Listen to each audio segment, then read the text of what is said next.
What's the motherfucking deal, man? Welcome to the den. I hope all you wonderful, beautiful, lovely people are having a great evening that is capping off a great day. We're going to have some interesting conversation tonight. We're going to have we're going to talk about some things, and it should be extremely interesting conversation tonight. I'm looking forward to see how this plays out because I got questions. Maybe we'll come up with some answers. Maybe we never will. But let's talk about it. Let's discuss it. Let's get into it. Let's see what we got joining us tonight. If you don't know, I'm your host, Ed Honcho. It is an honor, a privilege, and a pleasure to get to chop it up with you wonderful people. Let me put on a little fancy graphic there. Look, it ain't even so up. I gotta fix my shit. Shit ain't even showing. Wow, there you go. Say graphic on CPT. Whew, it's tough out here in these streets. But let's see who's joining us this evening, and let's get to some good conversation. I think everybody got their early bird. I got the early birds out the way. Even though I didn't want to get DeMarque his. Does DeMarque got a rich? Rashida Reed, what's the motherfucking deal? Coltrane Anubis, what's the motherfucking deal? That's interesting. I was looking at it a little bit. I didn't get to see much of it, but I'm gonna check more into that after the stream because that is that piques my percolator. Sweetberry, what's the motherfucking deal? Oh, you gotta change your name. You ain't sweet. You're a sour stealing berry. Let's see, Shonda. Good evening. How are you this evening? What's the motherfucking deal? Let's see. Miss Bell, class is in session. The bell has rung. What's the motherfucking deal, Miss Bell? DeMarque, how was that trip to Canada? I know you went to go see your number one fan. I heard y'all ate Popeye's chicken sandwiches together on the. Can I have beaches? I don't know. 335 in the building. What's the motherfucking deal? Let's see. Baker Man in the motherfucking building. What's the motherfucking deal? Shout out to Baker Man. Spook who sat by the door. What's the motherfucking deal? Very interesting name too. For those of you who don't know. Let's see.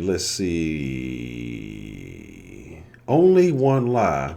Will you be gracing us with your lovely tunes of the den this evening? D the Gamma. Always good to see you. Shout out to D the Gamma. What's the motherfucking deal? D Nelly. How are you doing, D Nelly? What's the motherfucking deal? How is the guinea baby? I would like to know.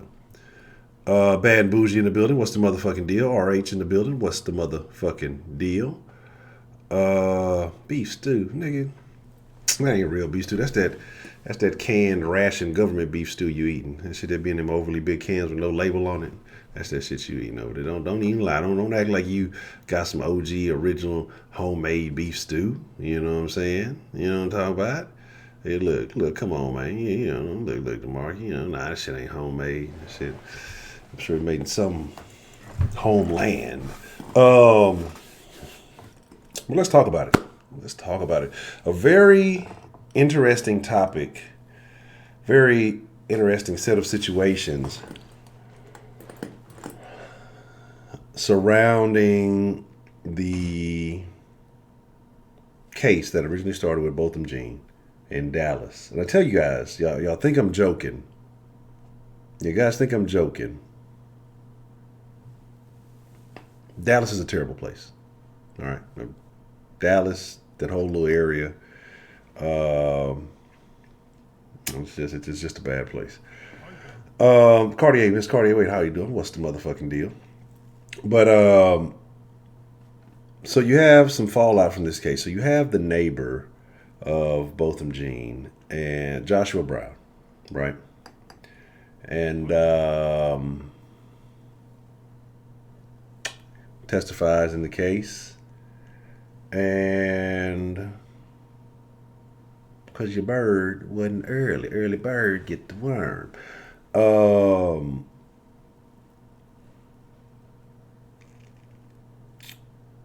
Then a few days after the case is over with, a couple of days, but maybe 2-3 days, something like that, the guy ends up dead.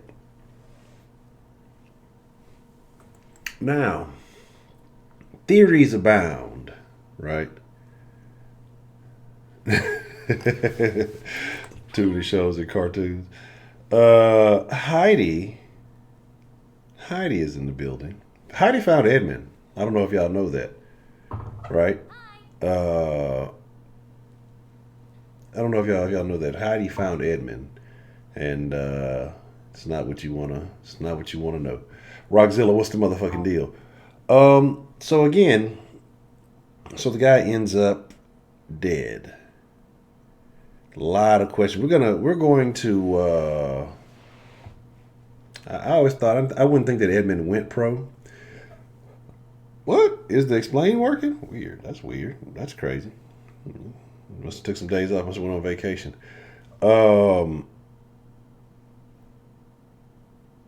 I never thought Edmund would go pro, but I always thought Edmund would buy pros. So the guy ends up dead, and gunshot, sedan, a lot of things going on. So the immediate speculation. Dan Strong donated $5. I'm divided here. It doesn't make sense that the cops would kill him after he testified. However, the conspiracy theorist in me questions everything. Joshua Brown. I agree. Shout out to Dan Strong. Shout out to Dan the man. And I'm not gonna lie to you, Dan. That's like it's kind of where I am. Like I'm leaning heavily in one direction. I won't say leaning heavily, but I'm leaning in one direction. But it's just just some thoughts you must entertain, right? And so I have questions. And so that's what I say tonight. We're gonna touch on a variety of elements into this thing. So some of you who may be on the more, conspiracy aspect of it, should enjoy the conversation. And some of you who may be on the cut and dry aspect of it should also enjoy the conversation. Because like I said, I think there's a lot of angles you can look at. And, from time to time, I like to play devil's advocate, right? So here's the thing. So again, so they come out today. Dallas police comes out today and says, we got them. We got them. 3 niggas. 3 niggas from Louisiana. Yao Ming's mad. Look, I box Yao Ming. Yao Ming killed square. We knew he was a communist. We invite you to our country, and then this is how you do me. This is how you do us. I fucked the rest of that foot up. Fuck him and his wine. We don't want that to do it. Tell him to take his goddamn wine back too. Don't he got a restaurant? Don't Yao Ming have a restaurant? Fuck his restaurants too. Fuck his restaurants. Fuck Aisha Curry's restaurants. Hello, Shelly. For now. But like I say, so getting back to it, so they say 3 black guys, 20, 22, 32. And I'm not sure, I forgot how old Josh Brown was. But they're charging these 3 guys with capital murder. So allegedly what they said happened is they have one of them, Jaquarius. His mom was very creative in the naming of that child. I could only imagine. Like, some of these names, man, what is the procedure? Right? What is the procedure? Of course, cousin. Come on, Shelly, you know where you at. You know the den. I start the den off. The third word I say is probably some of the most blatant profanity that you can use. I mean, we are here now, right? But yeah, Jaquarius. I'm wondering if that had anything to do with the zodiac sign. I don't know. But anyway. Professor Trio, what's the motherfucking deal? John in the building, what's the motherfucking deal? But like I say, so we're going to touch on all aspects. Like I said, we're going to hit the conspiracy theories. We're going to hit the straight cut and dry. It's a lot of different angles to look at this. So let's kind of get to it. So there's 3 black guys they're looking for. I wrote down the names because they're interesting.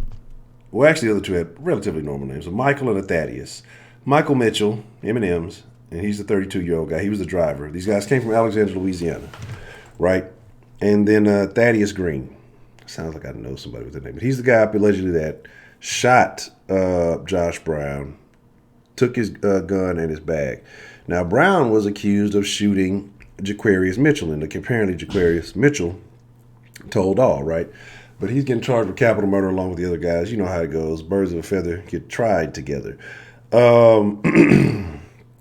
So then they went and they searched Brown's apartment. They said they found 12 bowls or 12 pounds of weed, 143 grams of, what is it, THC cartridges or THC. I don't know if it was a dilly. They had a combo between that. And $4,000. We're going to play with some numbers here in a little bit. And again, it's been a long time since I've known anything about anything. And so, my math might be very, very off, right? And so we may be playing a guessing game. We're going to talk about motives. Why would guys drive from Louisiana to Dallas? What is the benefit of doing that? So let's talk about it, right? Like I said, so it's a lot of things to look at. So somebody say, "Oh, nobody would drive from Louisiana." Look, some aspects of the game ain't changed. All right, some aspects of the game ain't changed, man. So my thing is this: you can say not enough money, but it depends on who you are. I mean, it depends on what kind of numbers you're getting. I don't know what it's looking like in Louisiana. I don't know what anything is going for in Louisiana, right? You know what I'm saying? Like, I don't know what is happening. I don't know what's shaking in Louisiana. I don't know what kind of numbers old buddy was getting. Now, he said that he managed Airbnbs, right? And I don't know. I'm sure they wouldn't have any of his business information. But it seems interesting. Because I'm thinking, the way Airbnbs work, basically temporary housing, you could do a lot of stuff with that. You could pull a lot of stunts with temporary housing. I'm not going to get into all of that. It's none of my business. It's no concern of mine. But let's just say they're getting a solid number. Last time I heard anything in the grapevine,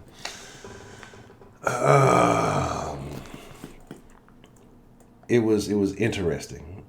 And so, again, like I say, without knowing what things are going for, but let's just say he was giving them a good number. Let's say he was giving them, I don't know, or maybe he had a good plug and, $1,000 a pound, $2,000 a pound, something like that. I don't know, maybe $1,500. I think $2,000 might be high. $1,000 a pound. Let's just say something lovely. And again, we're maybe underestimating, we're overestimating. But again, I'm just throwing some numbers out there. I don't know what the going rate for stuff is anymore. Like I said, I don't do those things.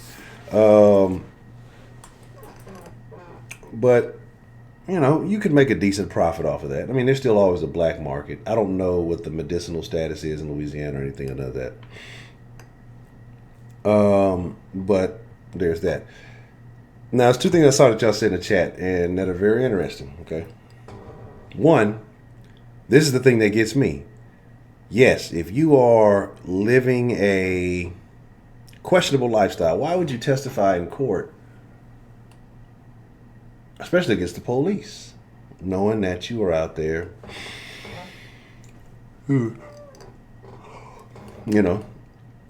against the police, knowing that you're out there doing dirt, right? It wouldn't seem wise. It wouldn't seem feasible. It seems like it would be a stupid thing to do. But then you think about the saying, keep your friends close, keep your enemies closer, right? Might be the idea, might be the thought, or it could be, like you say, it could be a situation where, with him being there, it could be, well, why wouldn't you say to him, what do you have to, exactly kind of, what do you have to hide thing? You're the neighbor, you're there, what'd you see, what'd you hear? Why wouldn't you testify? There could have been some outside pressures. Now, the other thing I saw something already said, never having a case up until this point. Well, I'm not going to necessarily go by that because I know, or I've known, who knows now, because like I said, I don't keep up with people like that. But I've known people who have done things, and not every person who dibbles and dabbles gets caught. That's what Jesus says, only one rule, don't get caught. So some people follow the rules. Some people have sophisticated plans and mechanisms. Again, who knows how long he was in the game, if he was in the game at all.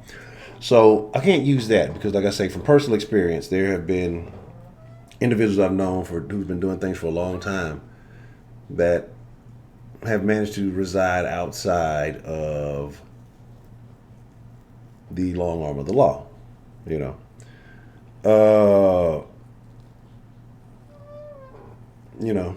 Now again, and that's why I say I think it sounds crazy, but again, if you think you have a good system, if you think you have a good method, well, it is what it is. We've heard crazier stories of people who think about it.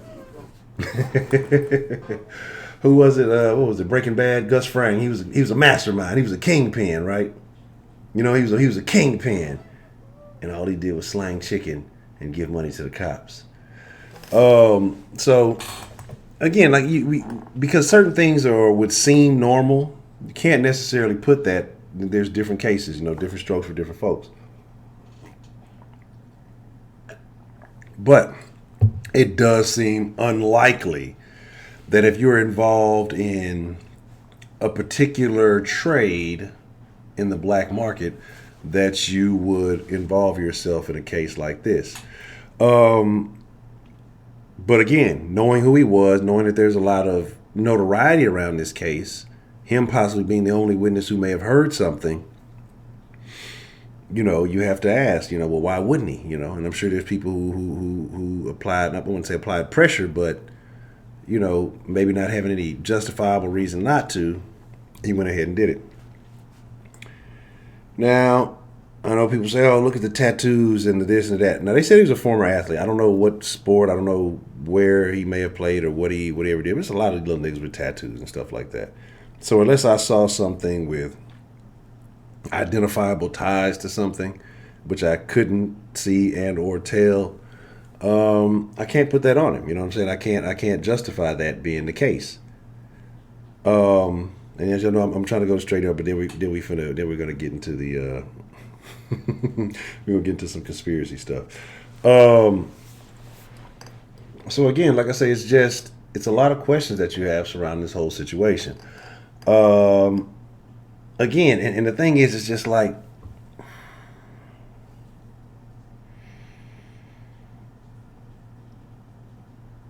it ain't like the movies, okay? You know what I'm saying? Yeah, and I thought, trust me, the Dragon Ball Z thing was interesting, but it's not like the movies. You know what I'm saying?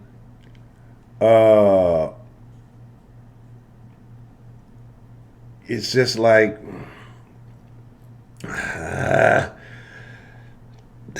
don't know. Again, I'm not gonna get into too much because, like I say, things are. Yeah, I mean, you can do certain stuff without just being on the radar like that. Again, certain people have a way of moving and operating and doing things and not getting caught up in stuff. But again, that was kind of my thing. Why testify if you're in a situation? I think that's questionable, right? So now I do want to get to that. This is what I want to let's play. A little conspiracy theory. Let's play a little questioning. Let's play. Let's assume those guys did do it. We've kind of looked at that angle of it. You can't be trusting Louisiana niggas too much anyway. If you're from Louisiana, look, don't get mad about it because y'all love being considered foul and untrustworthy. Maybe that's just a New Orleans thing. But New Orleans niggas love to be they love to y'all for them. They look say little I fuck you over, bro. Okay, look, all right, that's cool. I'm gonna play it how it go. It is what it is. Let's flip the script. Let's play the conspiracy theories, right?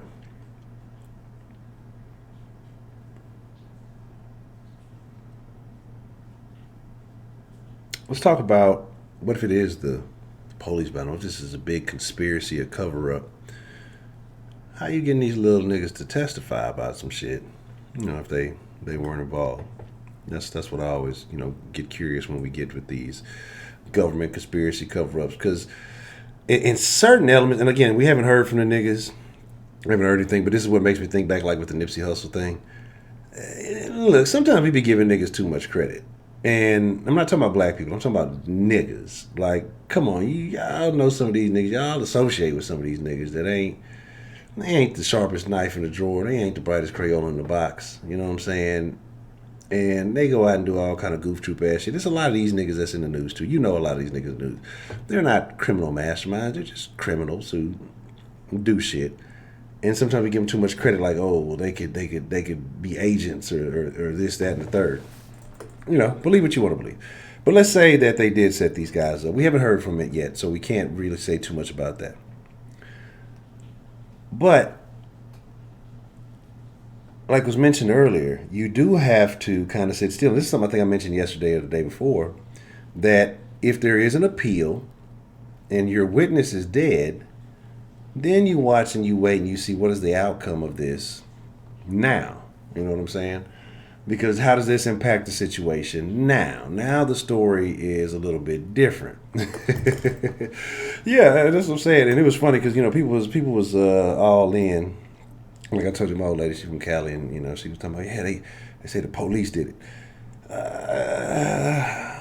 And then when his partners came out, you know, talking about, I was with this nigga damn near every day. It ain't no police, it ain't no government shit. It's just a dumbass nigga from the hood, old rat ass nigga from the hood.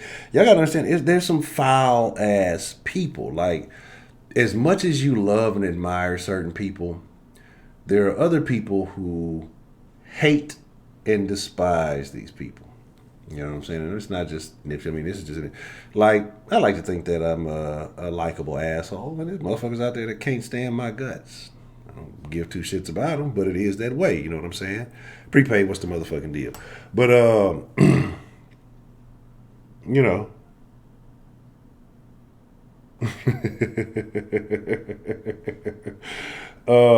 So, you know, like I say, it's like, man. But let's say it is. Like I say, we're gonna play both sides of the coin. Let's say it is a big conspiracy. I mean, you don't find anything out until, I mean, like I say, you'd have to see the circumstances play out. And then it's, again, you know, do they appeal? Do they file an appeal? You know, if they do, what happens? I mean, if she ends up getting off, or they end up changing, you know, something, or gets a lighter sentence or whatever it may be, and now you are missing that key witness. D. Nelly, I appreciate the love. Thank you so much. Shout out to Miss D. Nelly. Miss Bell, you tapping it? All right. Okay. Well, I hope you feel better, Miss Bell. Yeah. Get you some rest. Drink you some orange juice. And I saw Miss Lady T up in here, I think. So shout out to Miss Lady T. There you go. Yeah, there you go. Man, look. Let me put y'all on something, man. And they sit here and say, yeah, I'll say, you know, yeah, that they went that far. I mean, you again, like I say, you don't know the contents of the bag. I don't know what was in the bag that they took. They might have thought, you know, hey, that was the what they were looking for. And to sit here and say that it don't happen, Baker, man, you might know who I'm talking about. I'm not gonna get all the way in it, but I know niggas got their lives taken for a QP. Quarter pound of some Reggie. Some Reggie. I know a nigga, young nigga, doing good for himself, trying to, you know, he's doing good for himself, bought his mama a house, put his family on, like, young nigga. I'm talking about still like in high school. You know, was really trying to get up out the game, like getting his shit together, got his family out the hood, was, you know, he was on. He was doing his damn thing. Cool little young nigga. Like, wasn't even wild. I mean, just cool, straight about his business. Niggas killed this man. They almost tried to put it on one of my homeboys. It had nothing to do with it. Like, this is why I say why niggas got to be careful with making allegations and rumors and shit. You know, they tried to put it on my partner who was, like, in the same apartment complex, but he I think they said he saw, but he had nothing to do with it. It was some little niggas from Louisiana that did it. You know what I'm saying? Over a QP. What the fuck is a QP? I'm thinking back. I'm trying to think when that happened. Shit. A couple of $100, if that. You know what I'm saying? And so, that's why I say to sit here and act like niggas don't do little petty shit, like trash shit for trash moves, man. Look. I've seen it, so that's why I'm just saying. Look, let's keep it 100. Niggas have harebrained schemes and shit like that. You know what I'm saying? And if I, again, I'm not to get too far off into other shit, but niggas do dumb shit for dumb reasons. You know what I'm saying? It just is what it is, and so I don't put nothing past anybody. I mean, I really don't. So I don't know what the play was. I don't know what the move was. What they said was that Brown. Hold on. Let me say make sure. Okay, Jaquarius got out the car. So apparently Thaddeus Green facilitated the meet. Right. He was the middleman, I guess you would say. Jaquarius gets out the car to chop it up with Brown. Well, no. I think let me get it right. I'm trying to see one of them got out the car. Whoever he told to get back in the car, I believe, was the one that got shot. So I think Green got out the car to chop it up with him. They got into an argument. It started to get physical, apparently. Mitchell gets out the car. Jaquarius gets out the car to I guess, to intervene or whatever. They say Brown tells him to get back in the car. I guess there's a little hooping and hollering. He shoots him in the chest. He should have got his ass back in the car. So Jaquarius Mitchell is the one they got in custody already, who's at one of the hospitals up in Dallas. So apparently Thaddeus Green, the other little 20-year-old nigga, 22-year-old nigga, shot Brown twice. They said one was still lodged in one of them, and that hit the vital organs, and the other one went through and through. Then he took the gun and he took his bag, apparently. And then the 32-year-old nigga was the driver, right? So again, like I said, they all went on some capital murder for some dumb shit, right? Again, not knowing the numbers, not knowing what's what, he could have been giving them some love. Hey, look, but you got to think about this, right? People say, "Oh, driving that far, that's stupid," or "You're doing that, this is dumb." Motherfuckers go to work for minimum wage, $8, $9 an hour.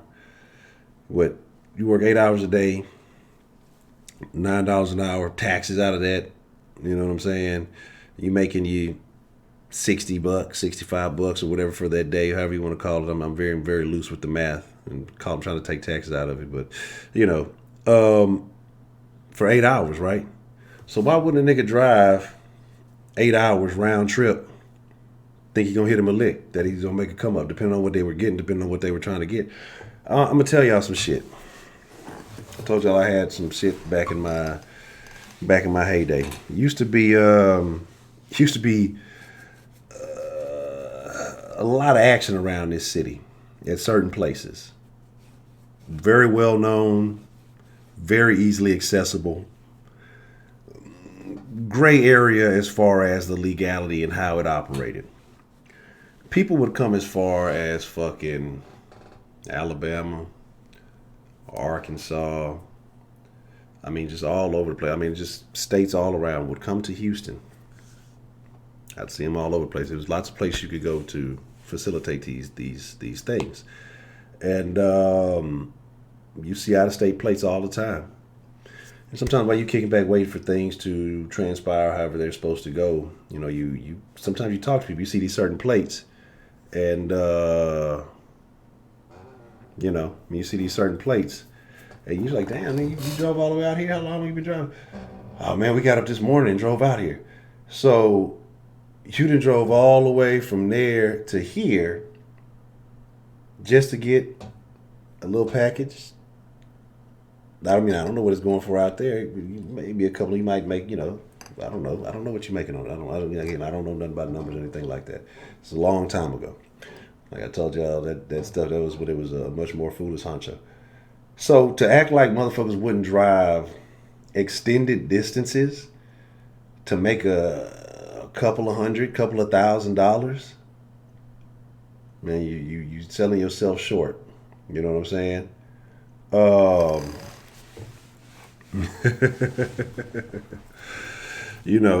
It's like, I mean, look, like I said, niggas will do more work than necessary to avoid doing work sometimes.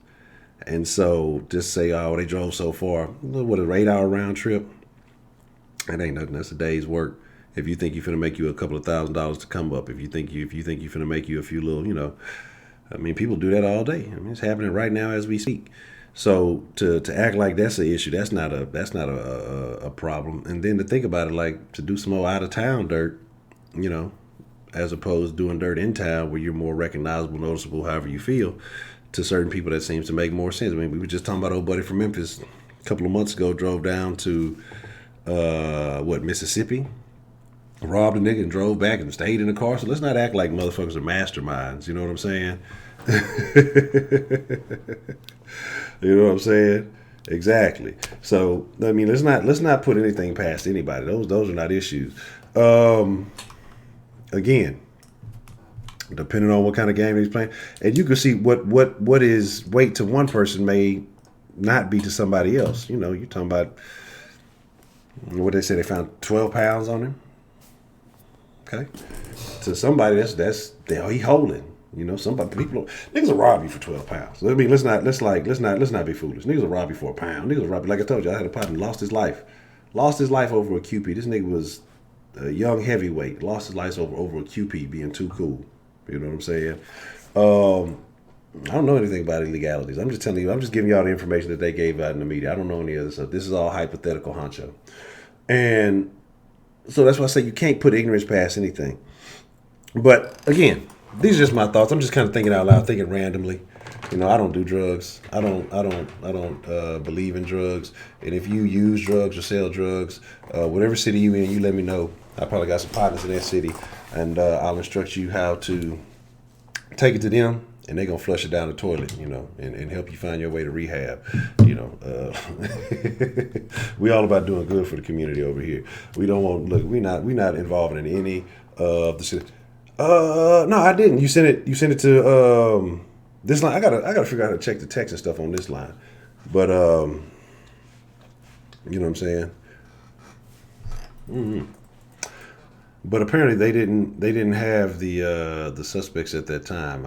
As far as I know, they found out, but at the hospital, I guess he gave up the juice. So I'm assuming, you know, it is what it is. Like I say, I don't know. It could go plenty of ways, and I want to know what people think. I want to know if y'all think it's, like I say, straight cut and dry. I want to know if y'all think that there's more to the story. If y'all think that this is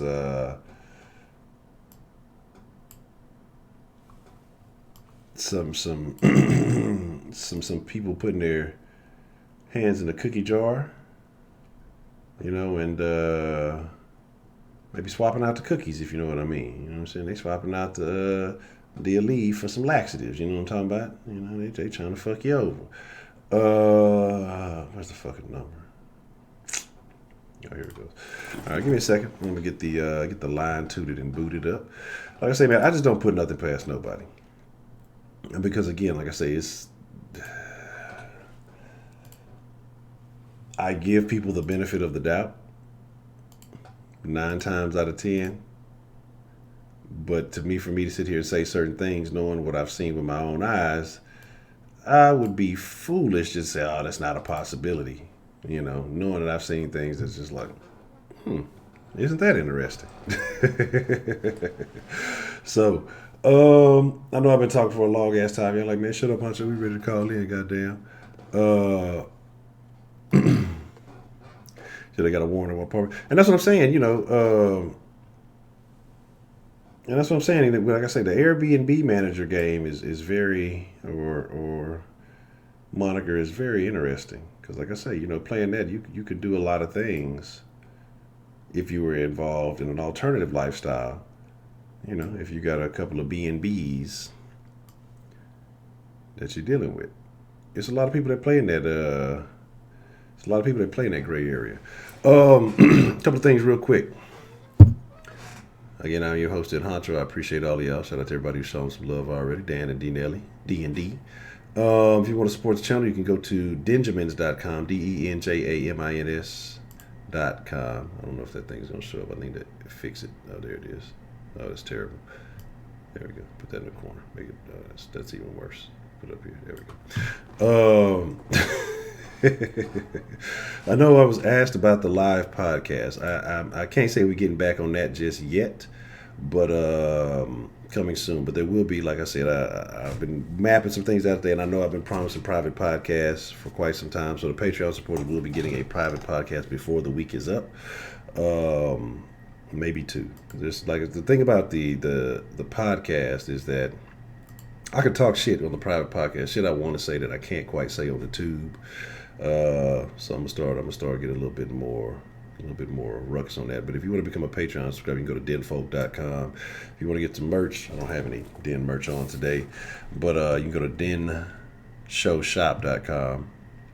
Let me see if I got any other shameless plugs. Not that I know of. So let's get into it, man. This is the Den line. This is the number. Call the Den. Let's talk about it. Let's get into it, man. Let's get into it. You know, and that's my thing, man. Like, cause here's the thing I talk about often. We like to make stuff deeper than it is. I think that this is not to say that there haven't been issues where, yeah, there were calculated plots on people of color, black community, whatever you want to call it. There were. But not every nigga is being plotted on. Okay? Some shit just ain't that heavy. Some shit is. Not every nigga. What's the motherfucking deal, man? We got to call it into the Den this evening. Boy, I'm so glad to be the first caller. Already prepaid. What's on your mind, man? What? How do you feel about this whole situation that's taking place? Yesterday, I warned y'all. Y'all was on y'all, niggas was running wild with this conspiracy, and I warned y'all. Honcho, you want to know how I knew that the fact wasn't correct? Mm-hmm. What's that? Because they said he was shot in the mouth. Mm-hmm. Now, if you get shot in the mouth close range, and I knew this shit was a lie, there's no way they identified you that fast. Mm-hmm. Bullets explode on contact. Bullets explode on contact. Mm-hmm. There's no way possible you've been shot in the face and they identified you that fast. Mm-hmm. So for all y'all who kept yelling, he got shot in the mouth, they were sending a message. It never happened. Autopsy report came back. Honcho just told you why he was shot, where he was shot at. That never happened. Mm-hmm. So once again, the premise of y'all conspiracy didn't even make any sense. Second of all, let's dive into it. This man was not some key eyewitness. I wish y'all would have watched the trial. This man testified on the formation of the apartment, how the apartment was laid out, basically. I live here. I heard the gunshot. I'm going to tell you how the apartment is made. He basically testified that she couldn't have went to the apartment thinking it was hers because her apartment wouldn't have the same layout as his apartment. That's it. He didn't see nothing. He don't know them. He didn't have any groundbreaking shit. None of that. She was a regular character witness. That's it. Nothing. It wasn't on. He didn't show up with the glove on and the Johnny Cochran bullshit. But let me tell you how funny niggas is. Niggas is always judgmental until it's not beneficial to them. I had to hear all week about how this man was a great person who they killed, and Dallas PD did it. That nigga showed the court with a fucking blue Dragon Ball Z t-shirt on, some hooping shorts, and none of y'all said nothing.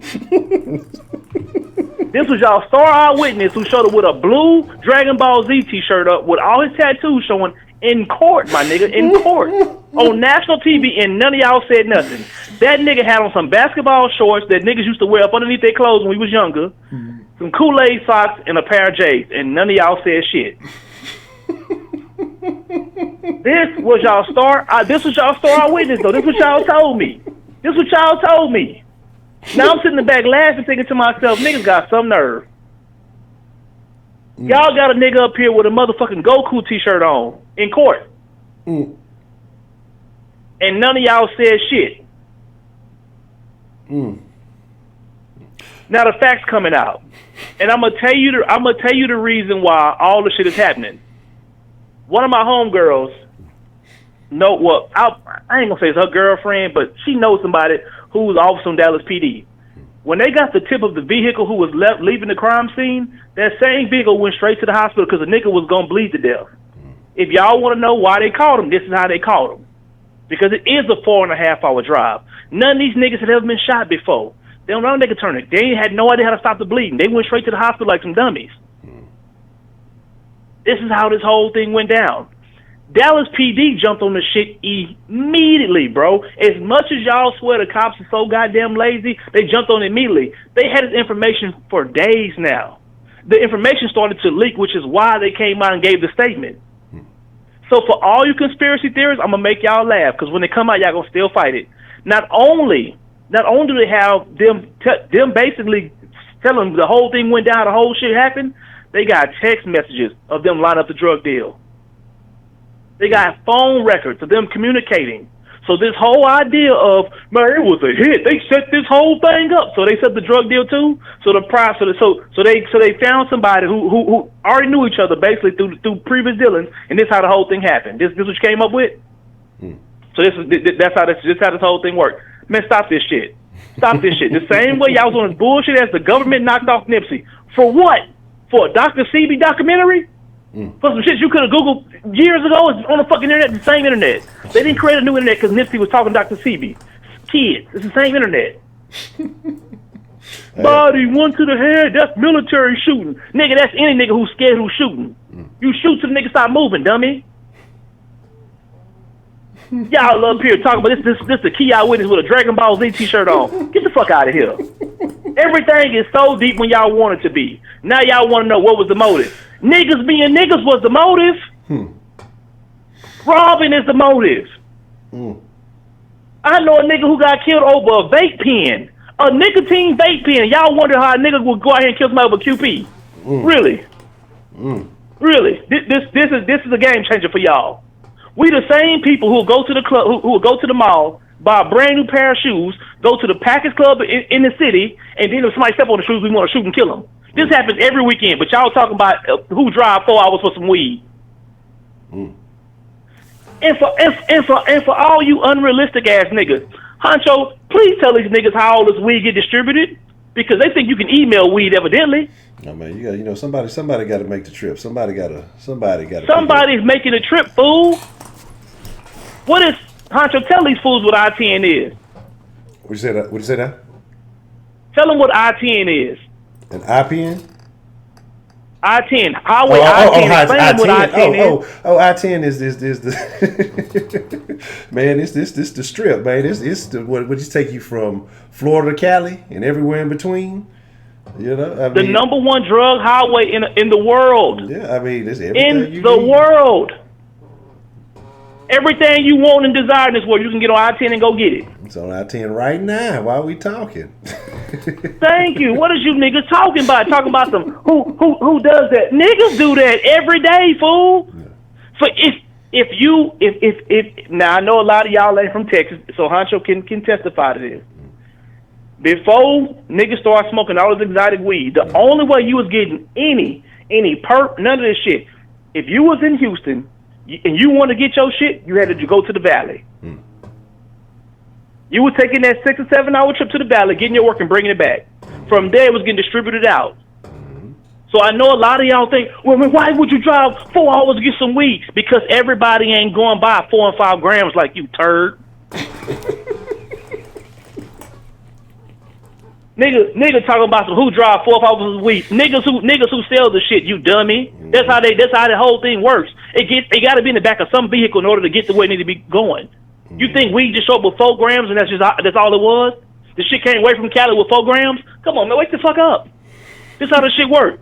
Man, I'm gonna tell you like this. There ain't no way I'm gonna drive that far to rob some niggas. Really? You know who would drive 4 hours to go rob some niggas? Niggas who rob niggas. Duh. Nigga gonna say, so you want me to believe that Dallas police got 3 people that fast who robbed him. If one of the niggas is bleeding to death, yes, motherfucker. So that's not realistic enough for y'all. So let me get this straight. That's a conspiracy. That could never happen. But Brandon Weber took his ass, created a whole Facebook fake scheme to rob this nigga. This was his whole intent. Drove from Memphis with his homeboy all the way to Mississippi to rob this nigga for his car. shot this man 6 times, drove that car back to Memphis, went to the hood, didn't change the license plate, didn't wash the motherfucker, nothing. Just drove it, didn't paint it, nothing. Took it to the hood, got on Facebook Live, smoked big dope, rode around the nigga shit. When the marshal showed up, he ran this car into the police and had a shootout. And y'all wonder why would a nigga do something like this? This is everyday nigga activity. So I have no idea why we acting like this don't happen every day. Yeah. I don't get it. 2 brothers and a nigga who driving the car, and y'all think that's not normal. So a nigga going down from Memphis, from Tennessee to Mississippi is still a car. That's believable. But a QP of weed is unbelievable to y'all? A nigga wouldn't do that? A nigga on Facebook Live in a stolen car that he just shot a nigga 6 times over, but that's not, this isn't realistic to y'all. Then the funny thing, the reason why I mentioned Brandon Weber is the whole time it happened, what they kept posting, Honcho, he was an honor student. Yeah, he was a great person. That guy was a stand-up person in the community. This nigga been robbing niggas for the last 4-5 years, selling big dope. He in all kind of gangs and shit. This nigga in the Dragon Ball Z t-shirt, y'all, this ain't sending a red flag to y'all? Super Saiyan didn't send no red flag to y'all in court? Come on, man. Hey.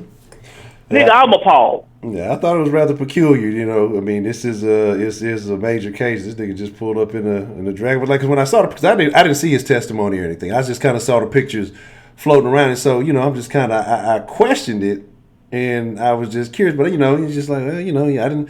You've been to court down in Harris County a couple times. You've seen niggas who just don't want to cooperate. They come in looking any kind of way, like they fresh out the club or off the court or whatever. So I'm figuring, okay, well, he's not the guy getting charged or anything. Maybe they just letting him make it. But yeah, that was definitely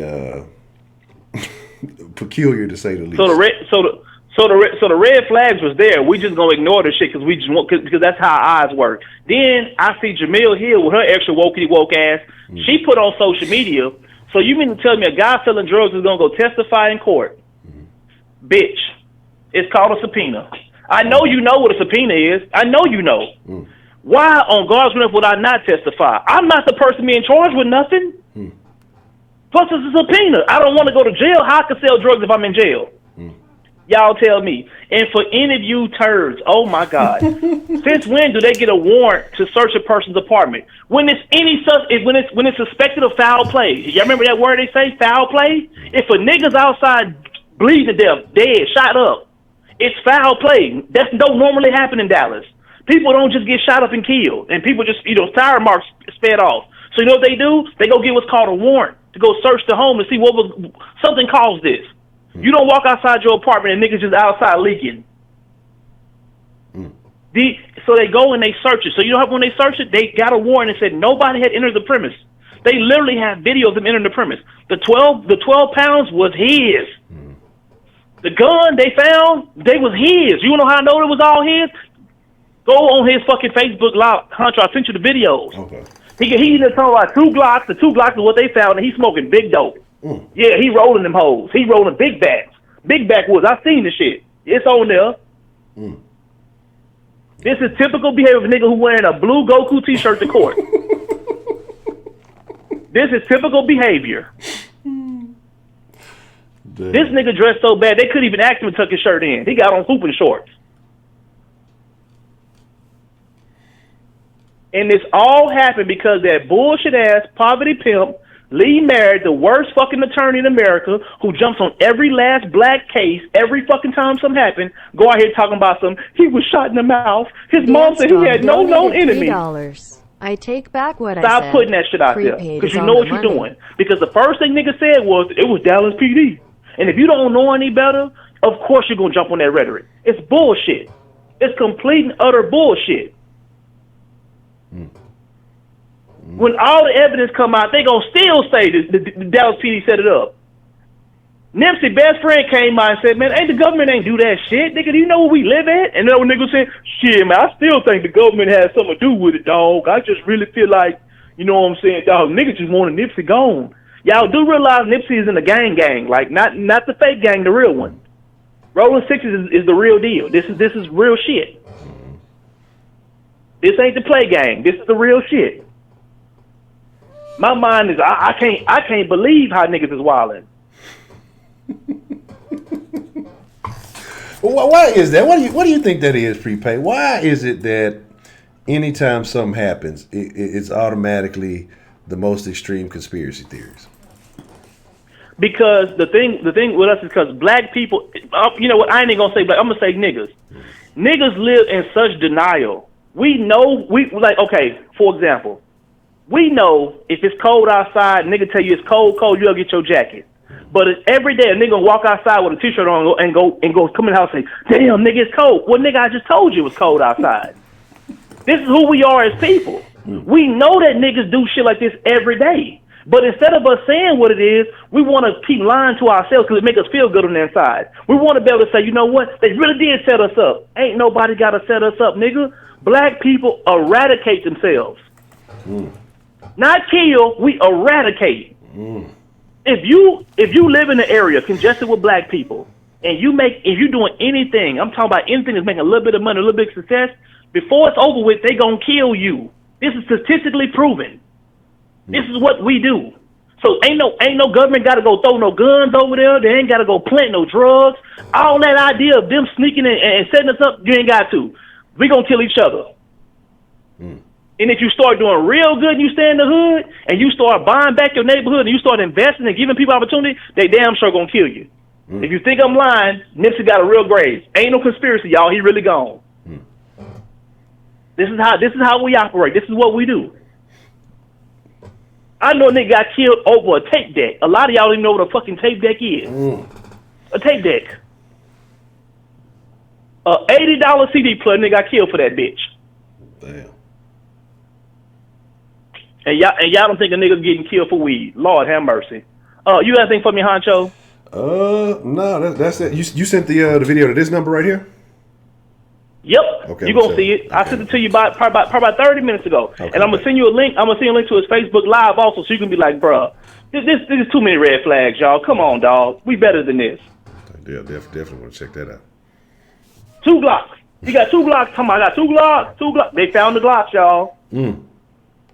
If you got 12 pounds of weed, you probably gonna have about $5,000 in cash, y'all. That's kind of how this works. This is how the drug thing works. You ain't gotta set a nigga up. This is what niggas do.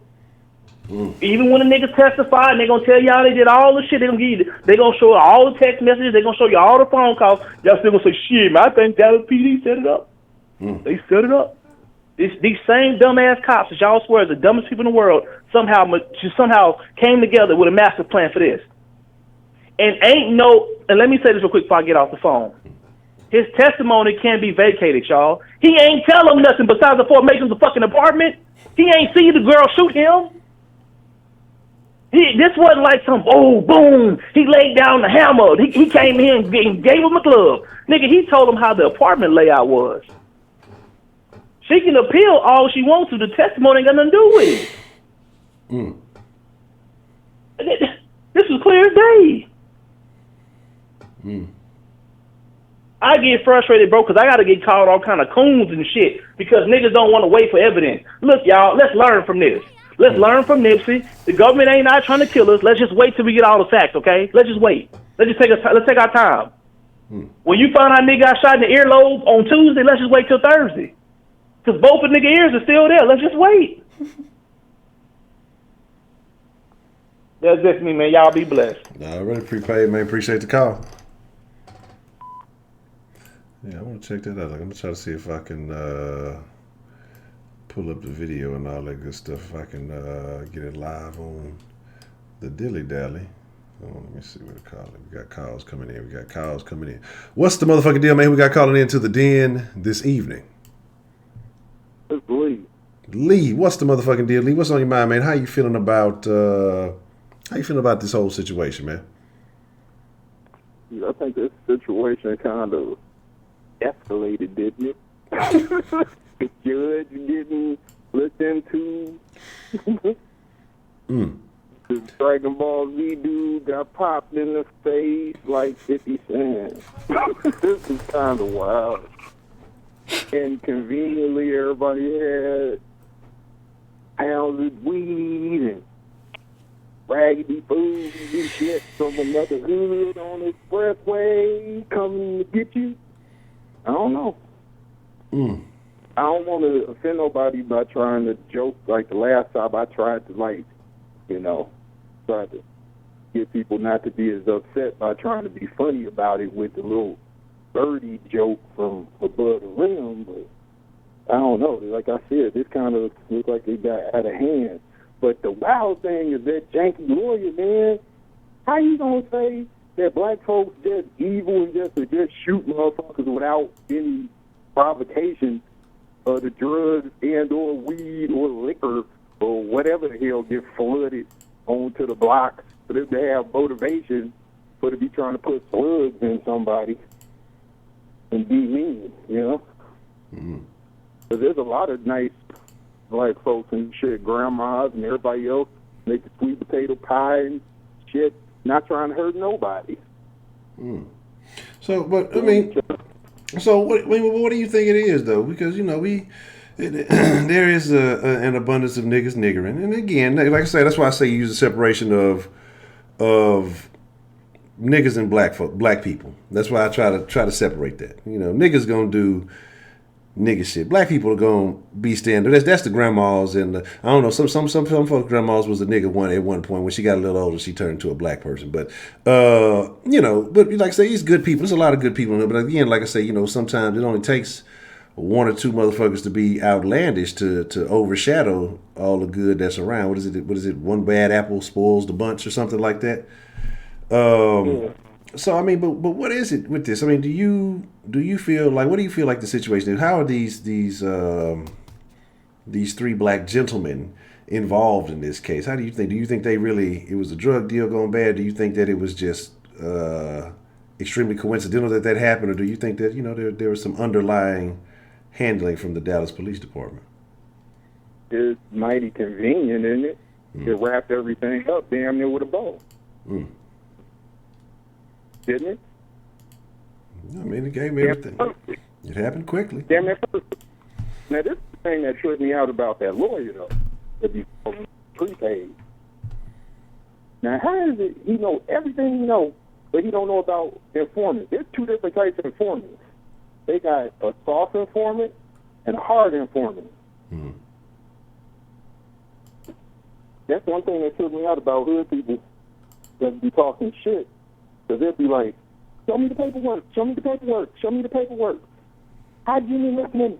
Or Hazen Jack was an informant and shit. Like, look at Tekashi 6ix9ine's ass. The only reason why the hell that shit exploded the way it did was because it was clusterfuck. And because his management had something to do with the mayor of Chicago that had to step down or whatever the hell he didn't deal with himself, and the Jussie Smollett thing probably linked to a whole bunch of offices that got raided in Chicago, and everybody like don't realize about how many offices getting raided at different mayors and shit from the DNC across the country and shit right now, or how many indictments are still. Like, you know, in a normal year, it's only like 1,000 sealed indictments. You got like, I don't know how many thousands, like hundreds of thousands and shit this year. Everybody don't pay attention to that. But, you know, I got a theory about how all of that shit connects together. But we gonna see in a second, man, because it looks like we starting to see certain shit. Because one of the things in one executive order that came out, they was worried about public corruption. Do it look corrupt if the judge Huggins on the murder? Yeah, you know, I had questions about that. You know, that I'd like answers, but I mean, you know, he getting investigated too, right? I believe there's something going on with that. Man, but this text message ain't showing up. Yeah, I mean, like I say, you know, I apologize for that. Like I say, yeah, there's questions. There's a lot of stuff going on, but again, like I say, I guess judges are allowed to handle things certain ways. But again, like I say, I think to me, and I think to a lot of people, that there were some questionable methods to her tactics. Now, what was funny is because I did see a little bit of a video where I think they were making reference to the judge saying something about old buddy coming in. And I guess after he got off the stand or whatever, she kind of mumbled, "I'm surprised he even testified," or something like that. You know what I'm saying? Like he had a target back already, in her opinion? I don't. I mean, all I heard, like I say, it was just a little thing saying that she said, "I'm surprised that he even testified." So I don't. Again, I don't know in what she was referring to, because, like I said, I did not see his actual testimony or what he was, necessarily talking about. Oh, man, this shit ain't. Let me see something here. So. It's just some other shit.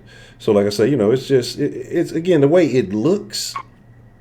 But then sometimes things can look a certain way and maybe not necessarily always be that way. But I think in the manner that everything has taken place, it does look peculiar.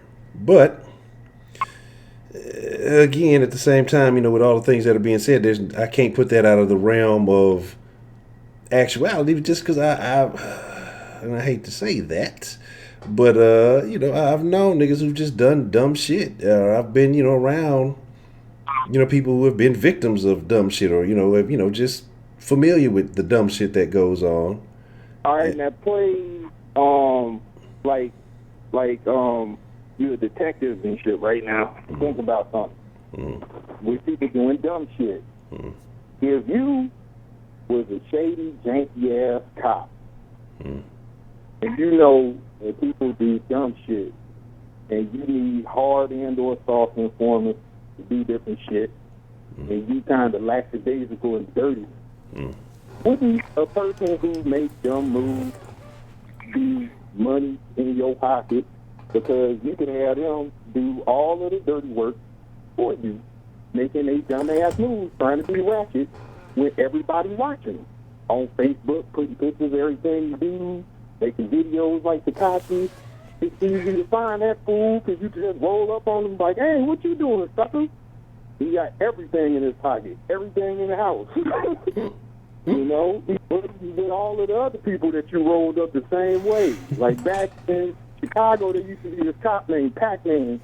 And Pac-Man's bread and butter was catching kids doing dumb shit and turning them into informants. Like he did all of the little Mexican kids and had them robbing everybody else's house and shit, robbing other little kids that be trying to do shit that ain't part of the Mexican gang. He used to do that. He ended up getting busted though in the end, but it took a long ass time for that to happen. Yeah, it's funny that you say Pac-Man. It's like I wonder if it's a Pac-Man in every hood. It seems like that's a very familiar name for a nickname for law enforcement agents. It seems like there's a Pac-Man everywhere. I done heard unless this nigga Pac-Man just getting all around the country. This is just like one nigga named Pac-Man. He just making major moves all over the country. He Pac-Man is that nigga from, you remember Don't Be a Menace while drinking your juice in the hood? And that nigga that would always pop up the man, and he had that motherfucking list. Whoever that nigga is with the list, whoever that dude is with the list, that's Pac-Man. Because I done heard of Pac-Mans in 3 or 4 different separate locations. So it's very questionable, man. Very it might questionable. Be a Pac-Man like 007.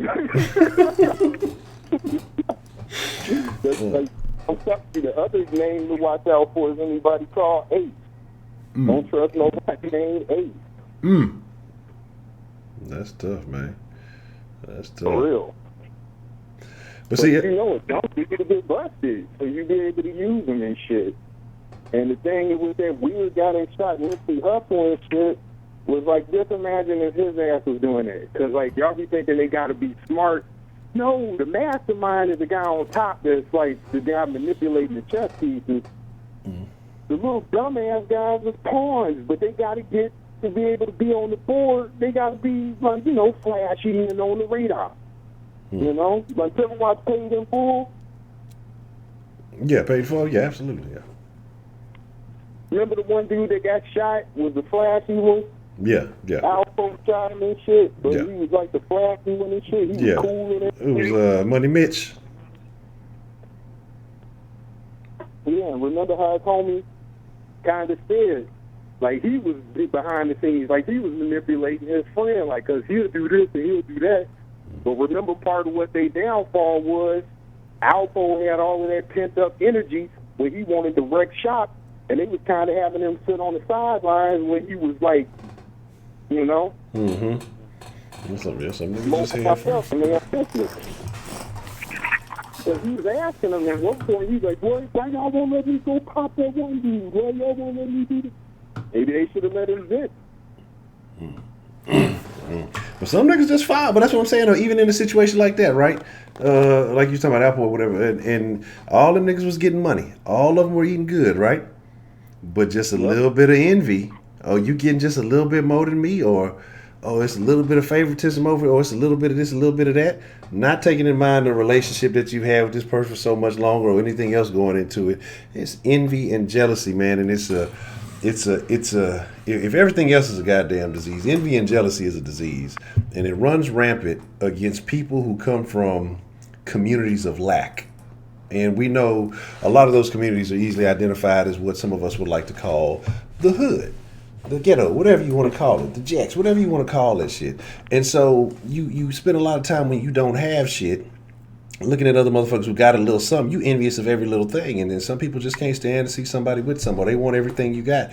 And again, this situation seems very odd, very peculiar. Now, like I say, just putting some historical things that I've seen, historical, okay? Remember the keyword historical. I've seen niggas do a lot more for a lot less. And so that's why I say to this story, it doesn't sound far-fetched to me, because Yes, they do. Because there's dudes that do that. There's thirsty dudes everywhere. But this is the weird thing about, like, being smart and surviving. And you play sports before, right? Yeah. So think about it. If you a coach or you the team captain, you know the water boy can't be the fucking quarterback. You know what I mean? And the cheerleader shouldn't be the fucking linebacker. Some people be having a team all fucked up. So think about it. Like, you know, they have, like, the Classy 6'9" be they fucking Tupac and shit. Talking about they was a new death row. That's like you got a fucking cheerleader with rainbow hair being the motherfucking quarterback. That don't make sense. But some people make funny ass moves. You know? So, like, if you think about it and shit, like, some people don't have a team set up right. And all kind of jealousy and craziness gonna happen, because all of the dudes that's tough and about something that's on the sidelines gonna be on some alpha shit. Like, I could rob him, I could kidnap him, and they'll go do it because they crazy. Man, look, it's a saying, man. Niggas want to be the man just because they see somebody else with it. Don't realize what it took to get it. They just want it. Shelly, what the hell are you talking about? All male topic. This is a community topic. All right, we talking about everybody. Okay, this ain't no. Now, any other day it would be male dominated. Yes, you know, y'all claim that I'm a woman basher, but this is it. Hey, look, ain't no women get shot. Ain't no women do the shoot. I ain't gonna lie though. I'm gonna put up the picture. That's what I meant to do. I'm gonna put up one of these little picture of these two little niggas that they looking for. One of these niggas look like a stud. This little nigga here, I think he was the main one that got the shit jumped off. So I'm glad that you said that tomfoolery. But yeah, man, like I say, it's just, and that's the thing, man. So I think that's why I say I kind of approach this situation with balance. But again, the prepaid says some things that are factual. You got to think about it. That's why niggas don't go to the hospital when they get shot, because it's going to be some questions asked. There's going to be some things that get determined. And so these niggas got caught up in a situation where they were unfamiliar with. Think about, if we can go back to the Brittany Bowen, Malia Davis case. Right? What happened? Old buddy showed up at the hospital. What did they do? They went and found that car that was on the camera at the hospital dropping him off.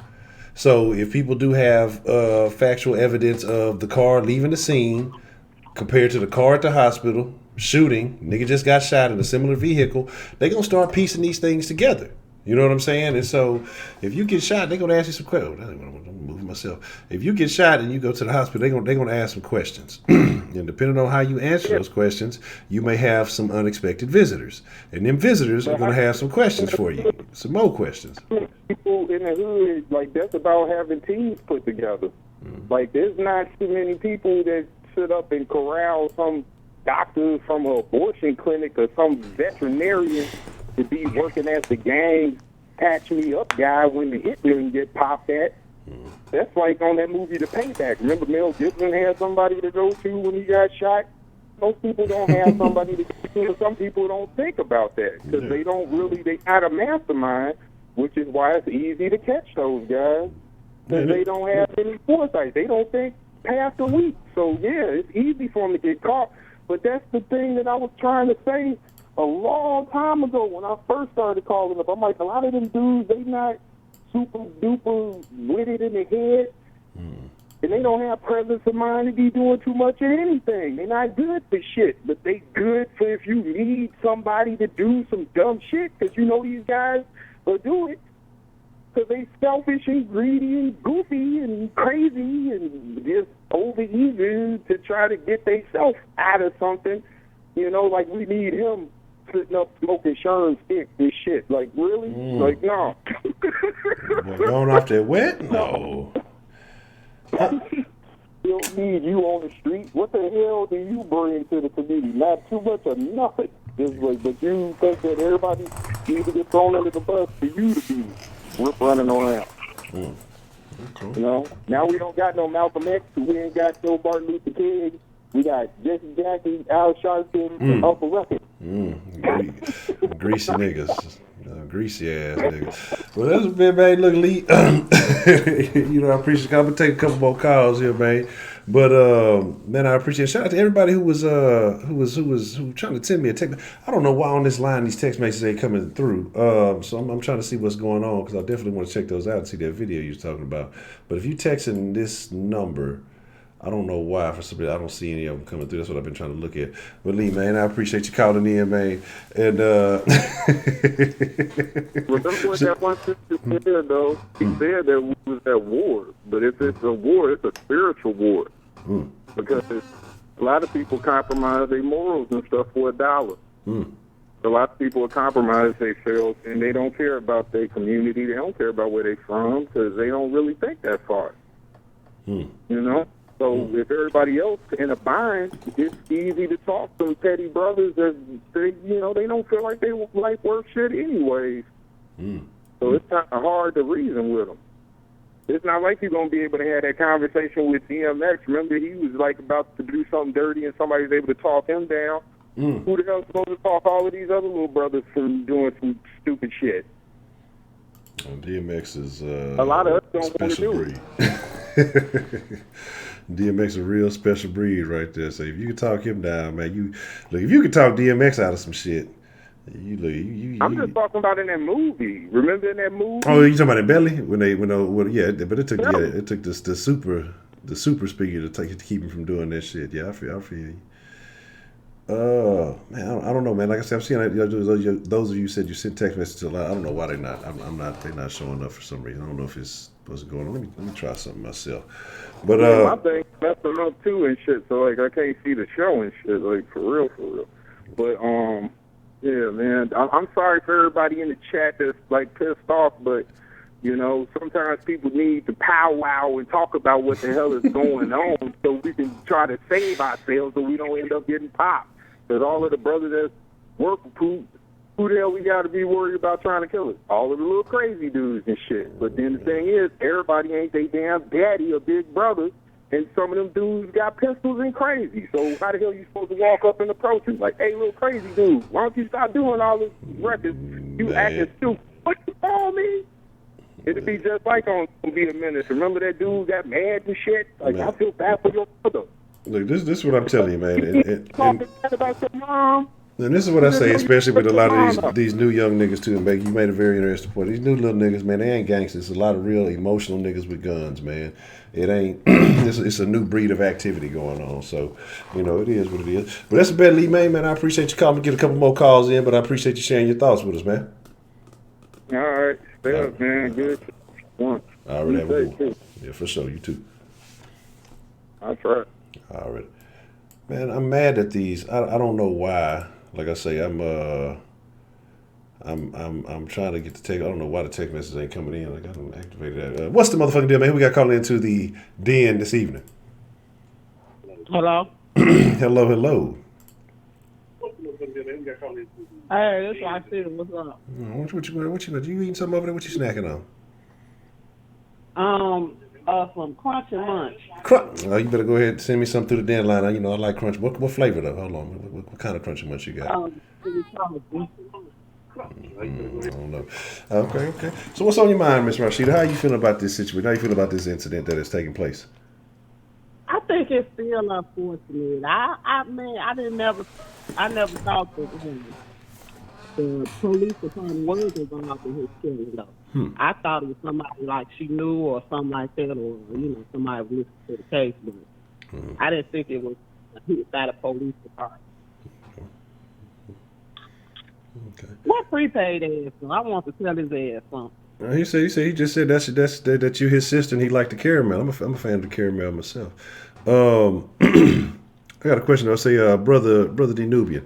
So I got a question, man. And again, like I say, we say that they say the enemy always sends a melanated face to do the dirt. Well, why are the melanated faces so susceptible? Why is this a situation? If that's how you feel, like why is it doesn't seem like it's that easy to make that happen? The prepaid said, right there. What's on your mind? He say what you want to tell him, man. He ain't afraid. What you gonna say? He needs to go and review the case because what he said was inaccurate. Okay. What was it that he said that was inaccurate? What he said was they got in. Excuse me. They just called him. Damn, this popcorn got me choked. Hold on, popcorn. He's up off my partner. Don't do it like that. Shit, I thought you was gonna be a little long with Bruh Lee shit, so I had to get that snack. You know how you be holding the baby forever on the people that get to you and shit when you be calling customer service. That's how I felt. Anyway, what him was that guy testified more than about just the layout and all that other kind of shit. He testified when he came around the corner, he heard the gunshot. He didn't continue to his apartment. He waited, in a safe space until he saw things died down. And then when he went to his apartment, he went out on the balcony and he saw her on the guy's balcony that she killed, and he heard her on the phone saying that she had accidentally went into the wrong apartment. But prior to that, he also stated that he heard two people talking like they were startled, you know what I'm saying? But he couldn't make out exactly what they said. So there's no way that all they needed him for was to testify to the layout, because they could have just had a picture of that. He was on the scene. That's why he was a witness, and he really didn't want to testify. So I just want to give you that info and tell you also to review his testimony before you go just making rash statements that you always do up in here cooling and shit. You know what I'm saying? I still love you like a play, brother. Please stop all that cooling and get your facts in order so you come in with bullshit. I'm just saying. But with him saying that though, let me finish. So that way people won't be able to rebut what you're saying, because it's obvious you didn't watch the testimony, because you would know that what happened. Now you can. What's your question? But I was saying, so if that's the case, and he said that he went out on the balcony and he heard her say that she accidentally went to the wrong place or whatnot, does that help or hurt her case? He said that's what she said. Now I don't know if who she was talking to at the time. Okay. All right. Interesting. Okay. So you said originally you thought it might have been a friend of hers. You didn't think it was necessarily the police. I never thought it was the police, because we talked about this. Didn't we talk about this yesterday? I think we did talk about this a little bit yesterday. Yeah. No, I didn't get a chance to call yesterday. It was the other day. Y'all was talking all too long. And I tried to call. I couldn't get through. No, we weren't even talking that long yesterday. But the day I did get through, I said that I didn't think it was the police department. Okay. So what do you think about these guys that they have involved now? So what do you think that Do you think that they really are the ones? Do you think that this is a setup? Do you think that there is some, invisible hand behind this situation? No, I think it's exactly what they said it is. The drug deal gonna be bad. Because I mean, truth be told, I ain't gonna go there because I don't wanna. They say you don't talk bad about the dead. So I'm gonna leave that be. But he's not on trial. You know what I'm saying? Mm-hmm. And also, when anytime a person has a gunshot wound or whatever, the police is automatically called at the hospital. Mm-hmm. It ain't no they ask some questions or nothing like that. They gotta notify the police. The police is gonna come up there. All right, they're gonna pull up on you. Exactly. So my thing is this we had a time we had a discussion about this a long time ago. I don't know, but it was about if the police didn't operate in such a dirty manner, people wouldn't just jump to the conclusion and then not believe them and think they own some bullshit. Because we have plenty of cases where police have plenty of evidence. Yes. But I think here's my thing though. It's a funny thing when it comes to this because it's again we talk about double standards, we talk about how you view things, and if we sit here and say, well, we as black folks don't want to be all labeled as one. Yeah, you got some niggas who may be doing some shit, but don't accuse all of us as doing the same shit. Does that fairly apply the other way around? What do you mean? As far as the police goes? As far as if we were to say, all the police foul, all the police dirty, this, that, and the third. I didn't say all police. No, I'm not saying you did, but I'm just saying as we just kind of speaking in generalities. It's the same thing with him. He's a young black man, so people are gonna look at him like, oh, he might be involved in it, blah blah blah, because of the reputation of other black people. So the police is gonna be judged by the actions of other police. That's just how it goes. Okay. All right. Okay. I mean, it's just human nature. I think that people, like I say, they gonna see certain things, especially if they're not experienced with it. But I want to go back to something you said, and this is something we talked about. I think a while back. I don't know how recently. It might have been a long time ago, but we talked about, I think, disrespecting the dead. And if a person was a shit person in life their entire life, do you really have to show them respect? And I'm not saying that this dude was. Don't nobody say, oh, you can't say he's talking bad about Josh. No, I'm saying that if it's a person, just let's just throw a name out there. Who's Heidi's favorite person? Hitler, right? Let's talk about Hitler. If Hitler was a shit person in life, should we be respectful of talking about Hitler in death? I mean, he's a fuck ass motherfucker, so we could talk bad about people who are shitty, right? Yeah, I mean, I think every case is different. In that case, yeah, he was just a little down dirty. It is what it is. Sometimes you can't, not say the deal about the deal. You know what I'm saying? Yeah. But I want to get back on this case right quick. Okay. Now, as far as the drug thing goes, being from Chicago, I've heard stories of the drugs coming from other states. So that's why I didn't question that as far as, who's going to drive this distance or whatever. Because when you pushing weight, which is obviously they were pushing, I don't know which one was there and which one was selling, but they had to be selling some weight. This one like, give me a couple of joints, I'm going to drive 4 hours to get the joints. You Exactly. want to drop some weight or you want to pick up the weight? Which I think they probably was dropping weight more so than picking up since there was 3 of them. You know what I'm saying? And he probably was the distributor. So you say. Yeah. So maybe he was trying to rob him, or maybe I don't know who was trying to rob who, really. So. But by him having that amount of drugs in his possession, I feel like he was the pusher, and they would bring him the weight because that's how it normally go. They bring the drugs up from the south and distribute. I don't know how people think drugs get everywhere. People actually bring the drugs and then they to the distributor and they do their little nickel and dime thing. All I'm gonna say is as far as is drugs and distribution and all that other stuff. This is Texas. This is Texas, and Texas is it's a lot of accessibility in Texas. You got ports here in Houston. Especially when you by the interstate. Yeah, them hot. Exactly. You got I-10. You got the port of Houston. You got Mexico's not very far.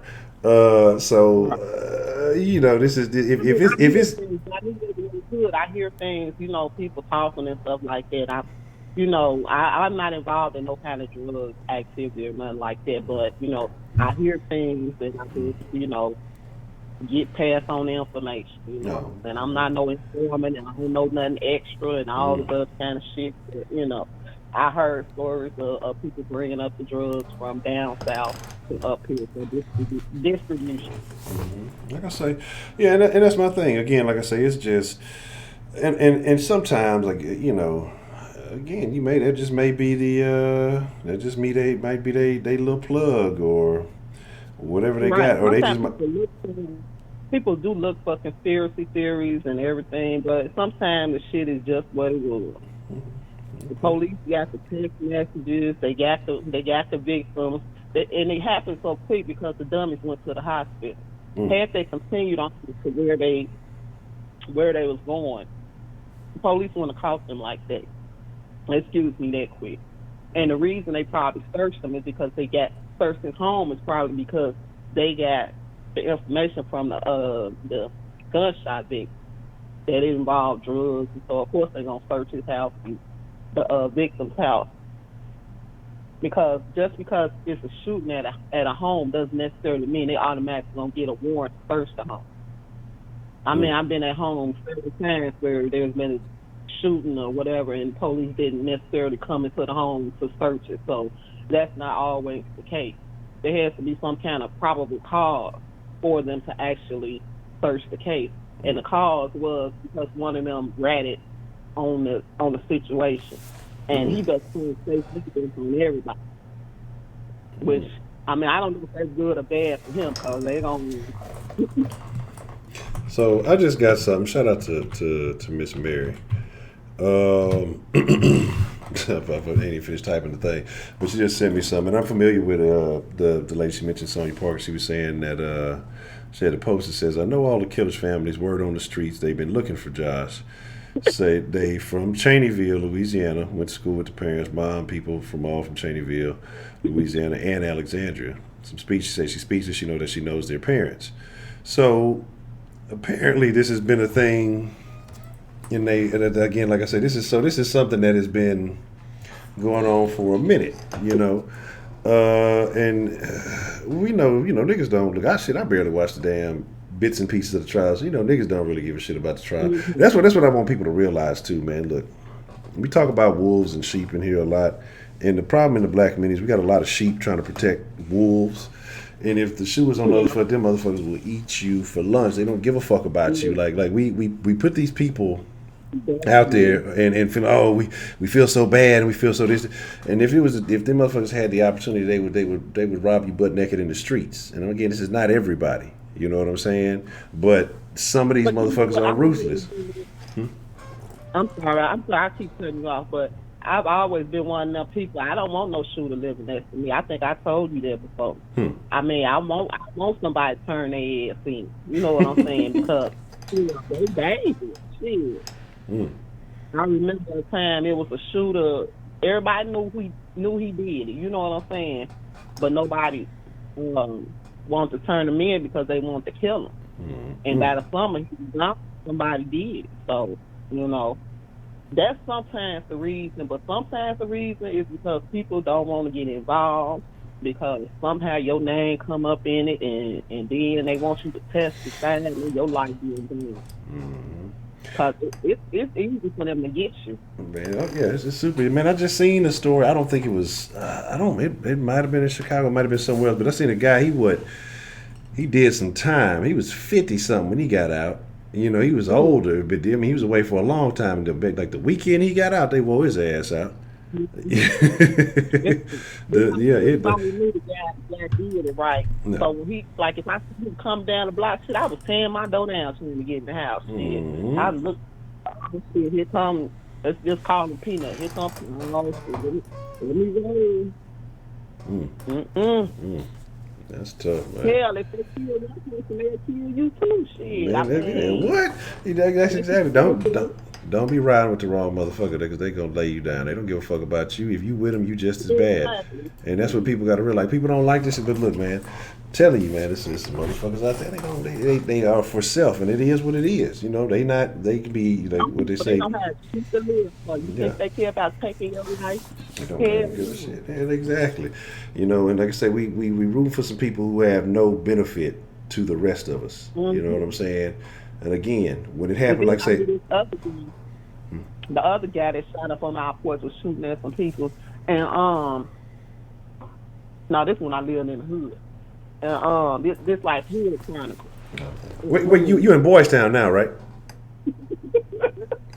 And then the people asked him about it, he's talking about he don't care who around. If he see his target, he gonna shoot. Yeah. It's like a pit bull. Because I remember another incident, a different guy. He was into with another guy, and the guy was standing out there with a girl. Saying he shit through the situation, you know, black girl work and everything, you know, not to live for. And then he just shooting at the guy and could have shot him quick. You know what I'm saying? Yeah. Like people still don't give a shit. You know what I'm saying? That's why I don't understand why people protect them. Man, that's what I'm saying. They is dangerous because they don't give a shit about nothing. If they wasn't just shoot into a crowd, don't give a fuck who they hit. No, they can't. That's why I be like innocent kids and shit be getting shot because they see their target and their target might be a kid around or they don't fuck this thing shoot anyway. You know what I'm saying? This motherfucker has no value for life, like no value for life whatsoever. They don't value their own life, so they don't value your life or the life of anybody around you, man. And so anybody that don't value their own life don't value yours. Period. So it's tough, man. It's tough, and that's what I say, man. It's just. But yeah. So you gonna do the hood? We had the Brody B Chronicles a while back, so now we got the Hood Chronicles. Yeah, that shit is crazy. Like, if you ain't never lived in the hood, don't go there. Like, do the best you can to get out of there. Why do we glorify that? Why do niggas find that as a why do we glorify? Because let's be honest, man. And I tell people that all the time. The hood don't love you. I didn't glorify it. No, I'm not talking about it, but I mean as a whole, think about it. All the coming of age movies, everything that, you know, it's always some hood shit. Like I understand, you know, we all come from a lot of us come from a common place. But think about it, like we always play all the hood. If you ain't grow up in the hood, this or my hood, that, or I'm from so and so hood, like, and then you know the thing about it is, in reality, you bragging on all this shit. But what does everybody want to fucking do? Everybody wants to get the fuck up out the hood. Nobody wants to be there, but yet somehow we brag on it. When you have those conflicting ideologies, your energy gonna be fucked up. You probably gonna tend to stay in that motherfucker. So my thing is, it's just like people be in denial. People be in denial of the reality of the situation. Like when I was there, to me it wasn't so bad, but now that I'm out, I see, girl, you survived. It's like when you in the middle of a storm, it don't look as bad because the storm is around you. But once you have a better view, you outside of it, you like, damn, that storm is something else. And yes, Heidi, I know you're very proud of your hood because you have the white one with the eyes cut out, right, Heidi? If I'm not mistaken. Tell that wife to shut up. She lived in the corner.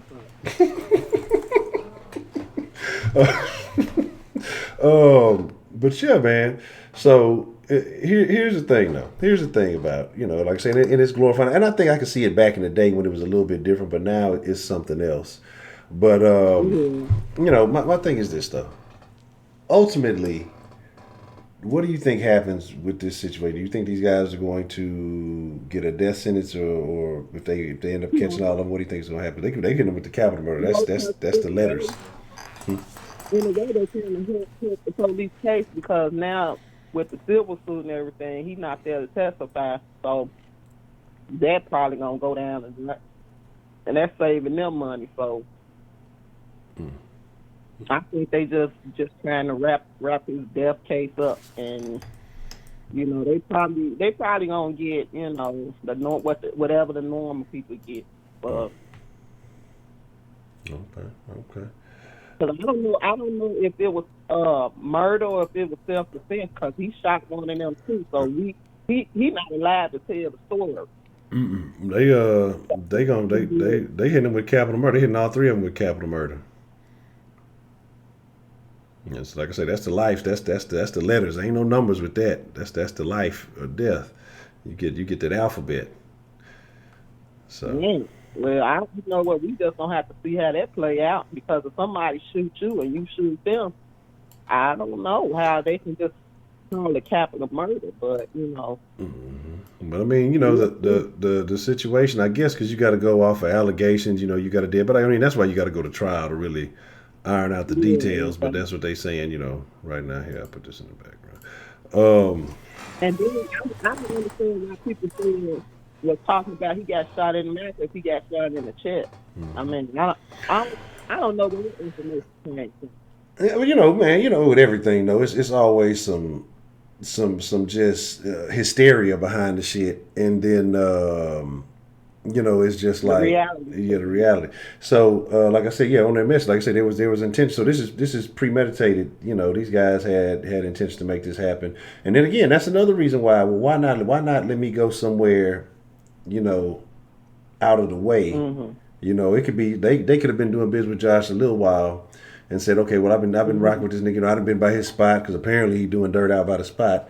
It could have been some level of trust acquired or whatever it is. Oh man, I've been by his spot. He got it like this, or he got it like that, or he keep this, he keep that. We can go over there and we can whoop de whoop, and we all gonna get a lick. We all gonna eat. We gonna throw a little something to the driver. We can go do this and do that. It is what it is.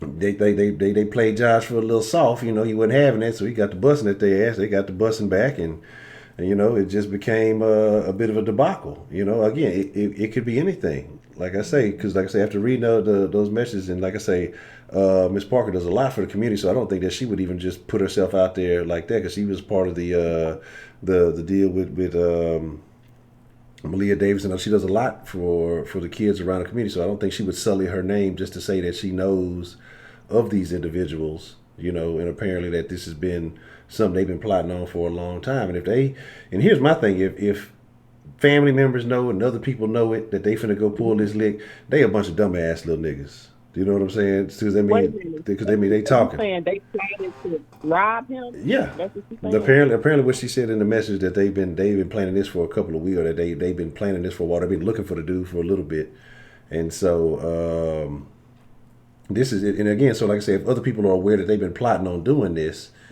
then these niggas is dumb. Yeah. I knew there could be something more, because them just charging them up like that, and then both of them got shot. Okay, that makes a lot more sense now. So, but if they wasn't playing, they would still go around telling people they playing. But that's what I'm saying. That's why you dumb. So here's my thing: is even if you would have got away with it, somebody gonna call. What is it? What was the number? I know it ended in tips. The Crime Stoppers number. I don't know. It might have been different when y'all was there. But somebody gonna call the tips number on them, and it's gonna be a wrap. You know what I'm saying? They're gonna be like, what was it? They gonna dial up. Yeah. They gonna talk in a funny voice. They're gonna do, yeah. I know who did. I know. Then they gonna all get general. How we get caught up? Niggas like to think about it. Let me tell you, niggas is dumb. There's a lot of old dogs out there. Think about old dog. That nigga was showing everybody in the hood the tape. You know what I'm saying? It's a lot of old dogs out there, niggas. It's a lot of dumbass niggas out there doing a lot of foolishness and tomfoolery. But it is what it is. But Miss Rashida, you know what I'm about to say. If you got some problem with it, we gonna fight. I showed you love and I gave you the most time, but I'm gonna take it. I gave you yours first. You got the first. As soon as I saw your name and I put poop. Let me go ahead and give you these pistachios. You was the first one to get the early bird pistachios. Okay. All right. And don't forget to give me my pistachios for this call too. No, I got that. I'm what? How many? Let me see how that works. I don't know. That's it. We always try to play like you deaf when I talk about it. yeah, I mean, I'm trying to figure out if we accounting for inflation. Ain't Or... no deaf. Okay. Look at that. I You know know, somebody else trying to do it because I was on hold a long time. So I'm gonna let somebody else get in. no, I really will, Miss Rashida, as always. You know, I appreciate your call, and I thank you for calling in and sharing your view. All right, you take care. Everybody else, I'll take care too. All right, save me some crunchy much. I'm gonna come. The last thing I want to say is when you call in with the facts and your receipts. Don't just call in off of what you heard. Call in off some real facts. Look, And don't just make up shit as you go along. Look, you just saved me That's some all. crunching much. You saved me some crunching much. I'm gonna come get some after the DN over with. You know, save me at least Okay, save me like 4 pieces. Okay, and I'll tell you some Kool-Aid too. Alright, I appreciate it, Miss Rashida. All right, you take care. All right, Okay, you too. All bye-bye. right. Oh, you want to send me a sandwich? Yeah, I need a side man sandwich too. You know, just throw it in the microwave for me. It's not gonna be so weird. All right, you take care. All right, Miss Rashida. Oh man. You know we love Miss Rashida. Look, y'all missing out on that side man sandwich. What's the motherfucking deal, man? Who we got calling in to the den this evening? You know it's your boy Chill here. Chill, what's the motherfucking deal? What's on your mind, Chill? I mean, how you feeling about this case, this information that's recently come out from the Dallas Police Department, saying that this was a drug deal gone bad? Well, I mean, I've been keeping my eye on that I've actually been keeping my eye on the case ever since it first came up. I remember reading about it the night it happened. A lot of people kept trying to make it seem like a racist thing. I don't know if it's racist, to be honest with you. I'm not. I don't think I'm in a position to judge that, but because I don't know everything. But I mean, it was a nice thing to see that the brother of the one that was killed forgive the officer. That made me have more faith in humanity. And but then this came out, and I'm like, well, shit. This doesn't sound right. At first I thought it was fake, but looked it up. I'm like, damn, the witness really got killed. And I'm like, okay, I'm gonna wait a few days. I'm gonna see what happens, because that's what I usually do. When something this crazy happens, I wait for the facts to come out. And then I see this: killed in a drug deal, shot in the chest and mouth.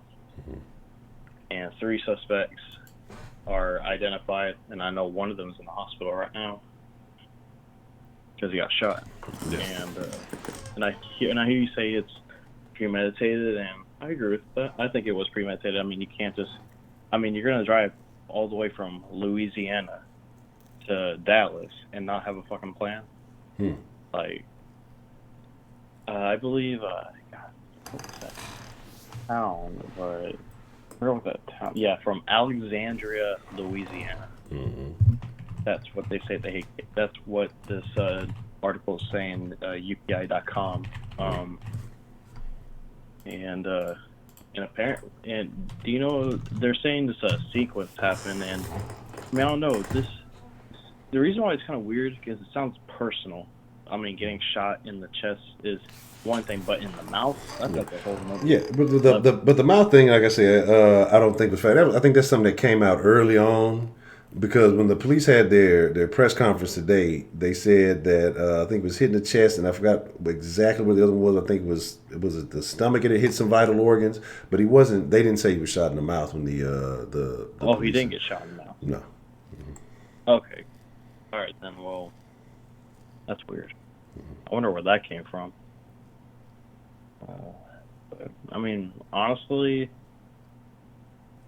a wise person once told me the easiest solution to everything is the easiest. Sometimes the easiest solution to everything is the easiest solution. Like, it was just a drug deal gone bad, premeditated. Like, probably was just gonna kill him, and then their plan was just probably just kill him, just take the drugs for themselves. And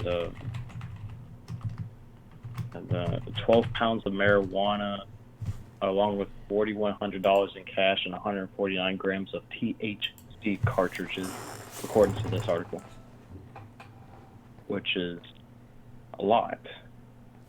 And but I don't know. I ain't the conspiracy theorist guy. I like reading about them. I like being interested. I'm interested, but I'm not the one to believe those. But I don't think this is one where it's a conspiracy theory. I just think it's just a very big coincidence that this happened. Okay, and I think and I did a run, well, you know I am, because Prepaid brought up a very good point when he talked about a subpoena, because I think that answers the question why a lot of people said, you know, well, why would a guy who's dealing drugs go and testify in court? Well, a guy who deals drugs doesn't want to go to jail, you know, in any fashion, so you have to, you know, address that subpoena, or otherwise you get locked up. And so I think that kind of solves that. And because I know a lot of people don't want to, well, he did this and he did that. And again, like I say, you know, the whole situation, I think, like you said, is kind of personal. Just the whole outcome, like I say, I think he could tell something shady was going on. And I think that's why they say, because he fired the initial shot, I think, on old buddy when he got out the car. The second guy that got out the car was the one that got hit in the chest. I think he knew something questionable was going on. Sometimes you just get a vibe, and you know, it's unfortunate the outcome happened the way that it did.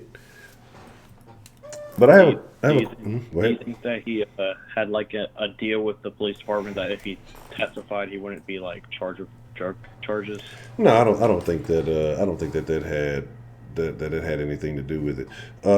I think that he just had to. I mean, just with this case being the high-profile case that it was, I think that he just had to, you know, they may have known, may not. Here's another thing that people got to realize, like, the laws will know that you're doing some shit for a while, and not necessarily if they have information. Sometimes, you know, they'll build a better case on you. So I'm not saying that they didn't know anything about it. Maybe they didn't know anything about it. Maybe they did. And I'm not going down that route, but so I don't think that, though. Yeah. I don't think they did. I think if so, then they probably would have played that into their hands with this case the way it is. I think like I said, I think it was just an unfortunate situation. I think that this is just some foul play on the behalf of those three gentlemen, and it definitely it involved a loss of life, and you know, these guys are going to be basically losing their lives in the end of it. I mean, you're going to spend significant jail time, whether or not you know, see the death penalty or not. Most likely probably will, again, because everything is just so high profile. The image that it puts on the Dallas Police Department, they're going to look at it like, or the city of Dallas as a whole, because again, after this high profile case, this guy who was a witness in the case ends up dying. Everybody automatically assumes it's on the Dallas Police Department. I think that they're going to go, you know, and try to push for the most severe penalties possible, because it makes them look bad, similar to the Smollett case. You know, Chicago police, you know, I don't think it would have been an issue like with the Chicago shit if Smollett wouldn't have been out in the media and saying this and saying that. And then, you know, it kind of pushes them into a corner where they have to do all that work, have to do all that shit. And so when they had the chance to get retribution, they kind of went all in. That's just kind of how I look at it. So I think that they're going to push, you know, for the maximum penalty for these guys. And so you got 4 people basically going to lose their life behind a small amount of drugs in perspective. And again, you know, you say 12 pounds, that's a lot. You say, you know, the cartridge and all that, and a little bit of cash. It is, but it ain't. You know what I'm saying? Compared to everything else that's going on, it's really not. That's not that much. I mean, you're talking about a few $1,000s in the long run. You're making, you know, to lose 4 lives behind that, it's really a terrible deal. I'm kind of curious who shot first. They said that Brown shot first. Really? He probably, I mean, it's probably like you said, he probably knew something was up. They probably gave him a certain kind of vibe, like, hey, I don't like this, something's not right. And he just must have pulled it out, and they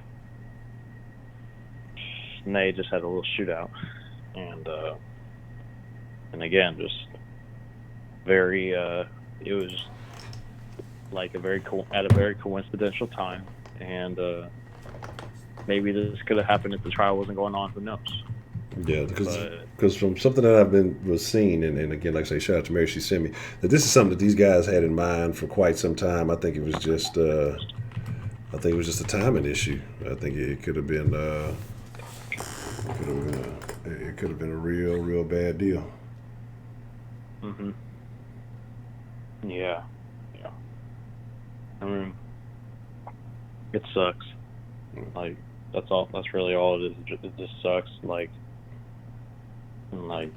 that's something that that no one. Well, that's not how no one wants to go out like that. And I just think that. I mean, hey, if I'm gonna when I die, I want to die on the hill that I want to die on. You know what I mean? Mm-hmm. Like everyone wants to die on a specific hill. They don't want to die on some other hill. There's just one hill. But anyway, like I said, no conspiracy, in my opinion. If there is, well, it's probably gonna be something way in the future. But I mean, do you think this is gonna be a quick investigation, like out and done? We're done. I think so because I mean the guy, the fucking 335. The guy has basically testified. The guy who got shot, he's basically given everything that they needed. It's just about he basically told everything, and so now it's just to the point where they're trying to find the other two guys, and then I think that's just a matter of time, just a matter of time before it's all said and done, man.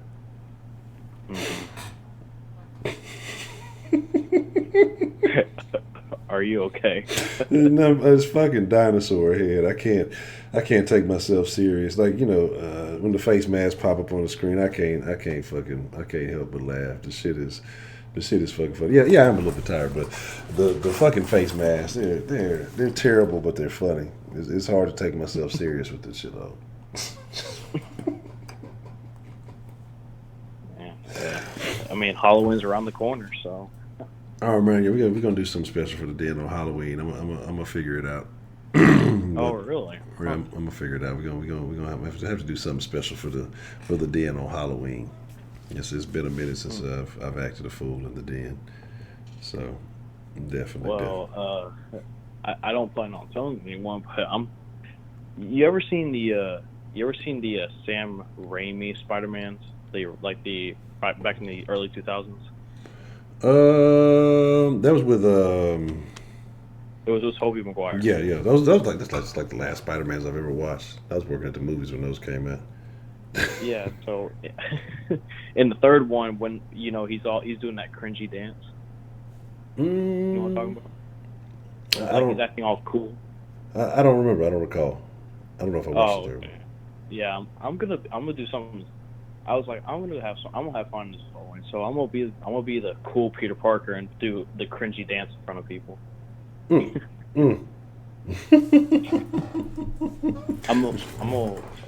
I mean, hell, why the hell not?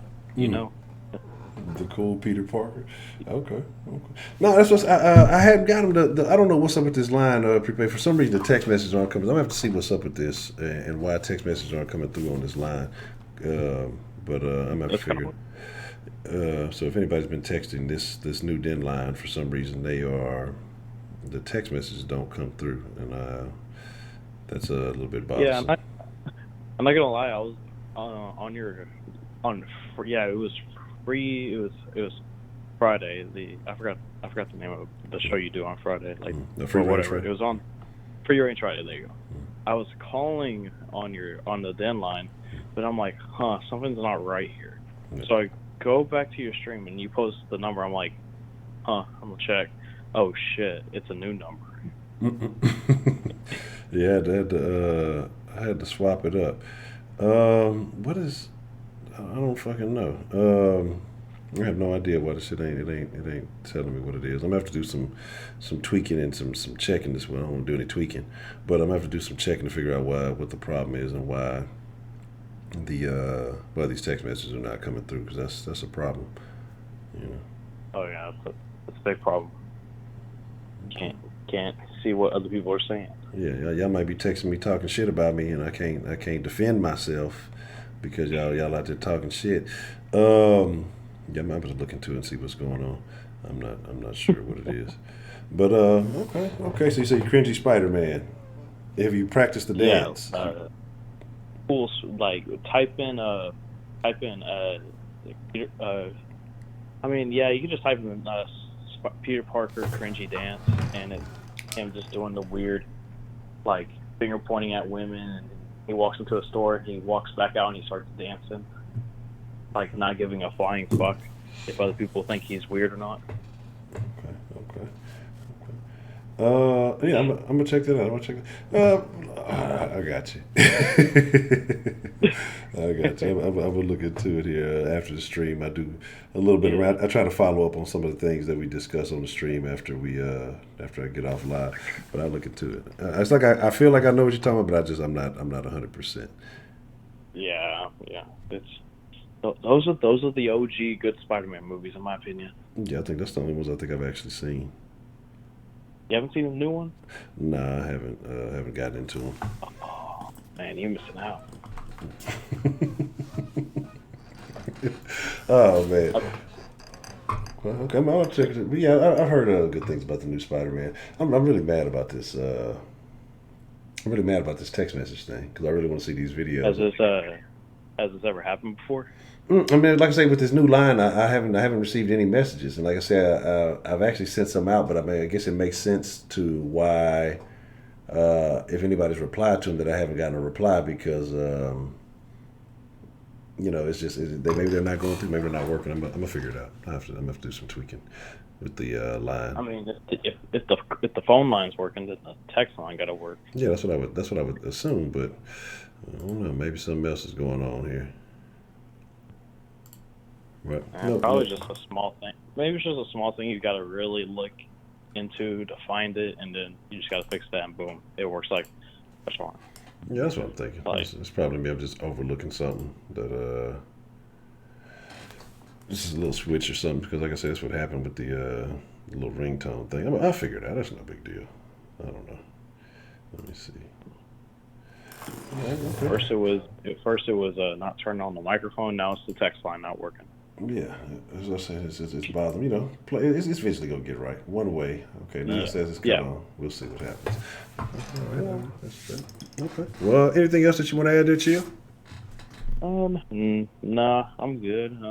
I just can't wait for this Sunday. Damn, hold on, I forgot. The damn Astros lost today, and they're coming back to Houston. Yeah, that's tough stuff right there. I actually watched the game. Well, most of it. I've been trying. I watched the end. That sucked. Yeah, that's tough. Because I made something. I made something with editing software that if the Astros do win, they move on to the ALCS, face the Yankees, and I have something kind of like a. I'm gonna keep it a secret, and when it does happen, I'll post it on Twitter. All right. All right. Well, I would check it out. I would definitely check it out. I mean, they're gonna win. They're coming back here. They're gonna win. Ain't no worries. Yeah, they're coming back home to Houston. I think we should win. Yeah, so it'll be all good. Well, all right, Honcho. Well, I'll let you do your thing, and I'm gonna get some sleep. Tired as fuck. All right, Chill. Well, I appreciate you calling in. No problem. All right, Jim. You have a good night. You too. Appreciate it.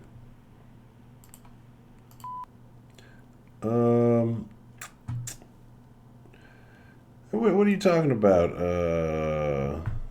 Only one. I've sent you 4,000 pistachios. I still need proof. Rashida. Me and Rashida went in on the. We went in on the pistachios. You feel me? She threw you a stack. I threw you 4 stacks. And then, what you talking about? It's after hours. But you trying to hit the after hours? What's going down at the after hours? What you talking about? Oh, okay, yeah. Cause see, this what y'all be doing. Then, I fucks with y'all, right? Now I'm gonna make a special exception because I know Miss Ashley been trying to get in the last couple of days, so I'm gonna make a special exception. But yes, I've been setting the calls to end at 12. So if you call after 12. There will be no calls because y'all know I'll be fucking with y'all to be up all damn night in my my days get discombobulated. You know what I'm saying? So let me see. Let me pull a special. You know, let me see what I got. Let me contact my people so they can put me through. You know, make it do what it do. Let's see where we at. Okay. Let's see what's happening here. Let's see. Make this. Son of a bitch, really? You made me log in, player. I gotta log in. I just logged in. See, Ashley, you know, you're making me do all of this work. You should feel special. I'm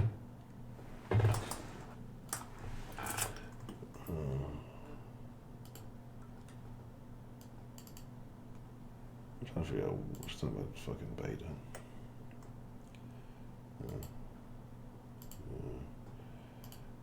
All this stupid stuff. That's the only thing. This little web soft phone thing, it kind of sucks a little bit. That's the only thing I did like about the other program I was using. It had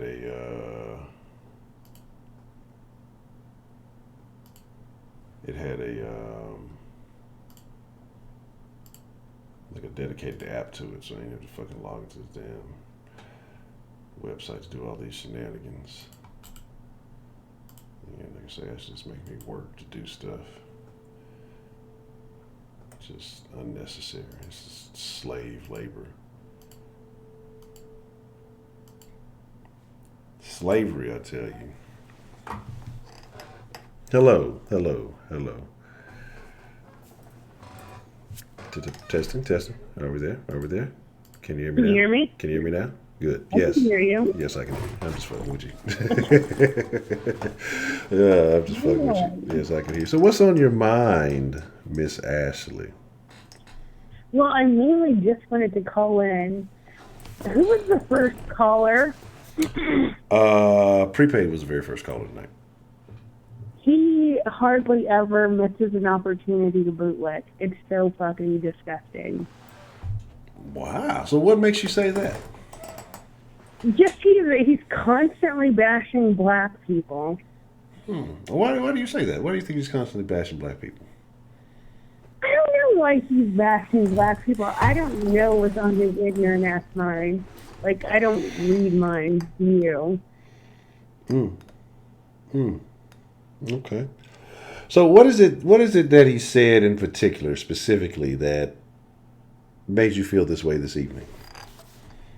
Just because he's always talking about, oh, this is, black people do this, but this is, only black people do this. This is, this is some nigga shit. Everybody wants to get out the hood, such and such. Just he constantly bashes black people no matter what. But does everybody want to get out the hood? Do you think that people want to be in the hood? I like that. I mean, it just depends on where you live. Like, I think it's fine. I don't live there. Exactly. Exactly. That's what I was just about to say. Actually, I don't live there, but I mean, okay. the people that live there, they seem to be fine with it. Really? It doesn't matter. Anyways, that's not even important. The thing is that you don't need to bash black people. You don't need to take every opportunity you can to bash black people. For what? And it's not even like it's constructive criticism. He's not even saying like, oh, we should do this. No, he's just basically saying, oh, well, this is how black people act. And that's to be expected when you're messing around with black people. That's just what oh, shut up.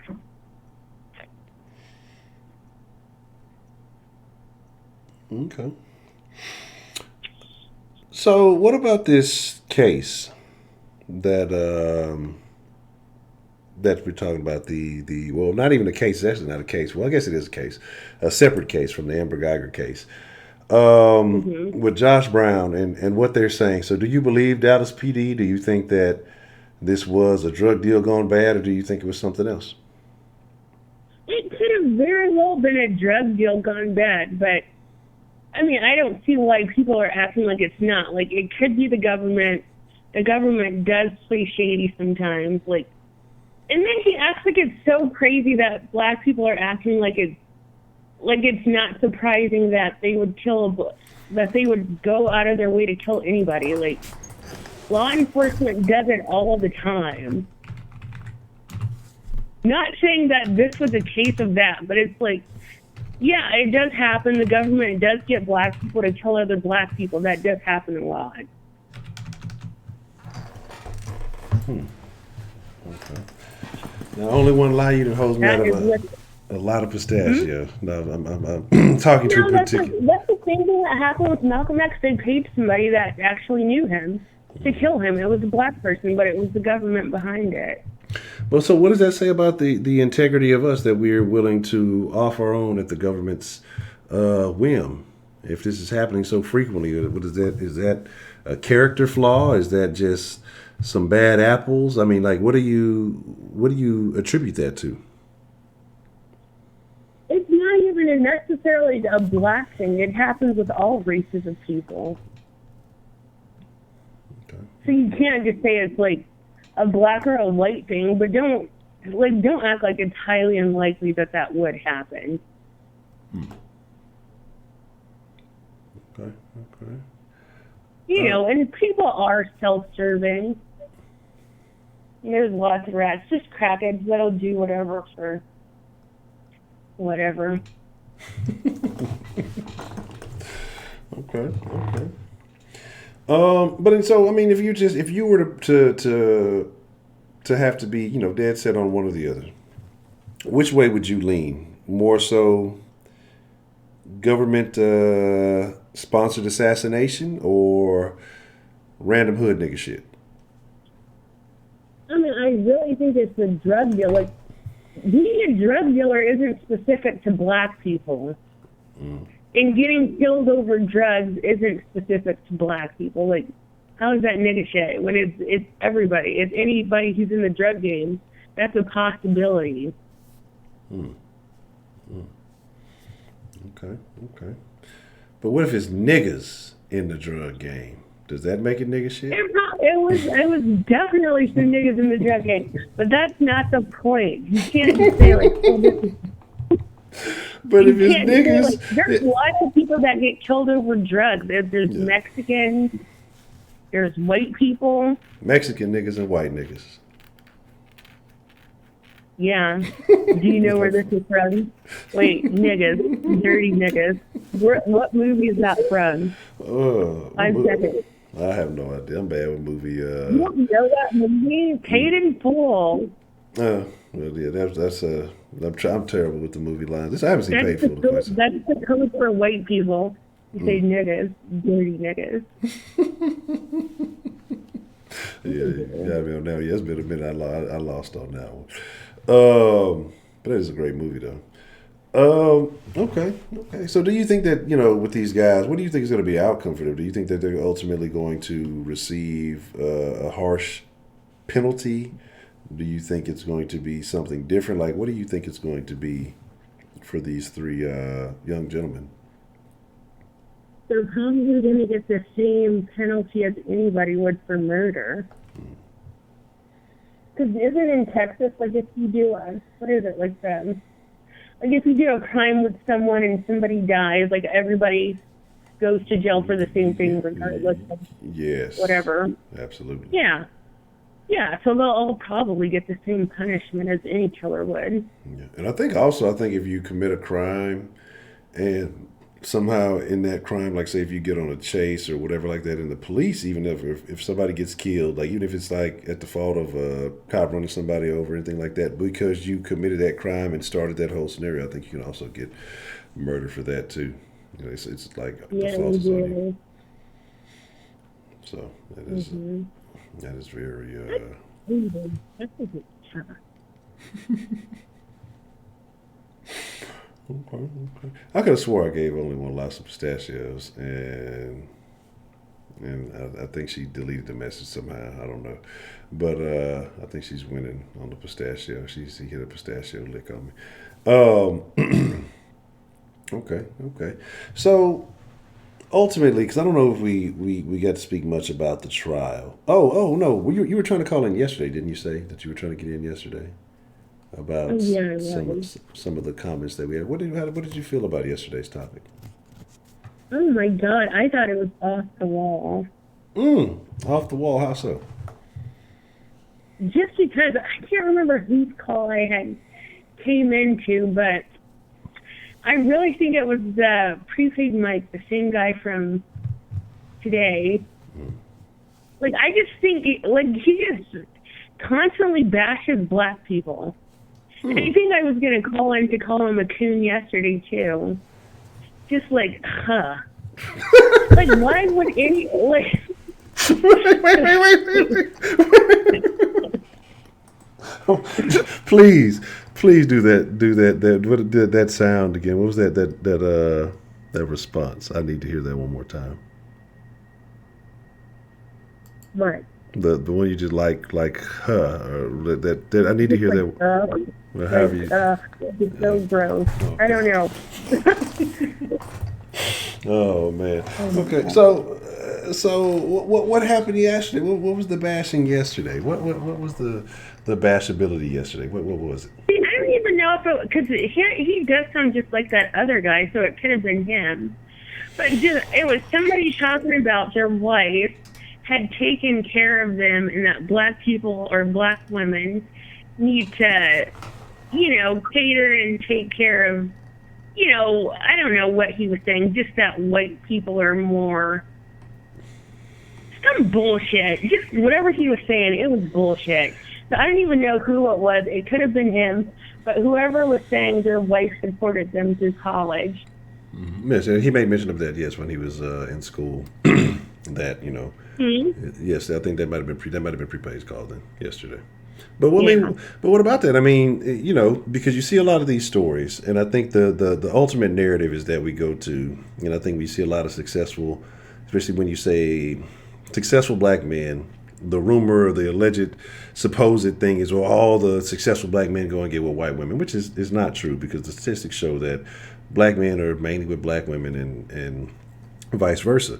But it seems that unless it's just only the successful black men are the ones getting with white men, it's just the rest of everybody else is done. Yeah, But that's white propaganda. okay, but so my thing is though, but I think we get these situations where we focus on that, even whether it's athletes or celebrities, even though the majority may be black people with other black people, it may be this one, oh, well, such and such, well, see, that's what I'm talking about. It's all black men, Michael B. Jordan, or, who was it recently? I think Jeezy was fucking with the Asian chick or something like that. And so we point out these, which is really the anomaly, which is really the smaller percentage, and then we sit here and say, oh, see, that's what everybody's doing. And it's not really the case, And so my thing is, though, what he was saying is just that, do you feel like that's a thing? Because a lot of these guys who do go, I think you shared a story of Robert Griffin, who, ended up going to the NFL, but I think he said he was with a black chick and he didn't have anything going for him. The black chicks wouldn't give any attention when he walked on, because all he had was basically Baylor clothes. And then, it was, I think, a white chick who looked after him, helped him out, got him right. And then once he became the star, was going to the league, and then all of a sudden it's like, oh, because he was sticking with that chick, oh, he's this, he's that, he's the third, or he don't mess with black chicks, or he don't do this. And so then you get this particular narrative about you. You know what I'm saying? So do you think that that's the thing? I mean, I've actually experienced that myself in high school. I was dating one white chick. I was with her for a while. As far as everybody else was concerned, I was faithful. But then the narrative is, oh, he only dates white girls. But it was just one white girl. So people start to take things and run with it because you ain't fucking around, or you ain't doing this, or you ain't doing that. So do you think that's part of the problem that we have, like that there's a kind of a false attachment to that stigma?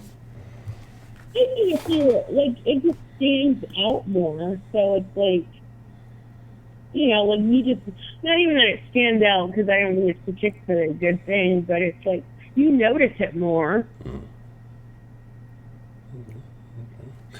But what about the thing, because I don't know if you heard the original thing that we were talking about, that there was the chick who put the picture of the guy out there, and she was trying to find him, but in her thread, the people who were responding, it was mainly black women basically, talking shit about her or talking down on her.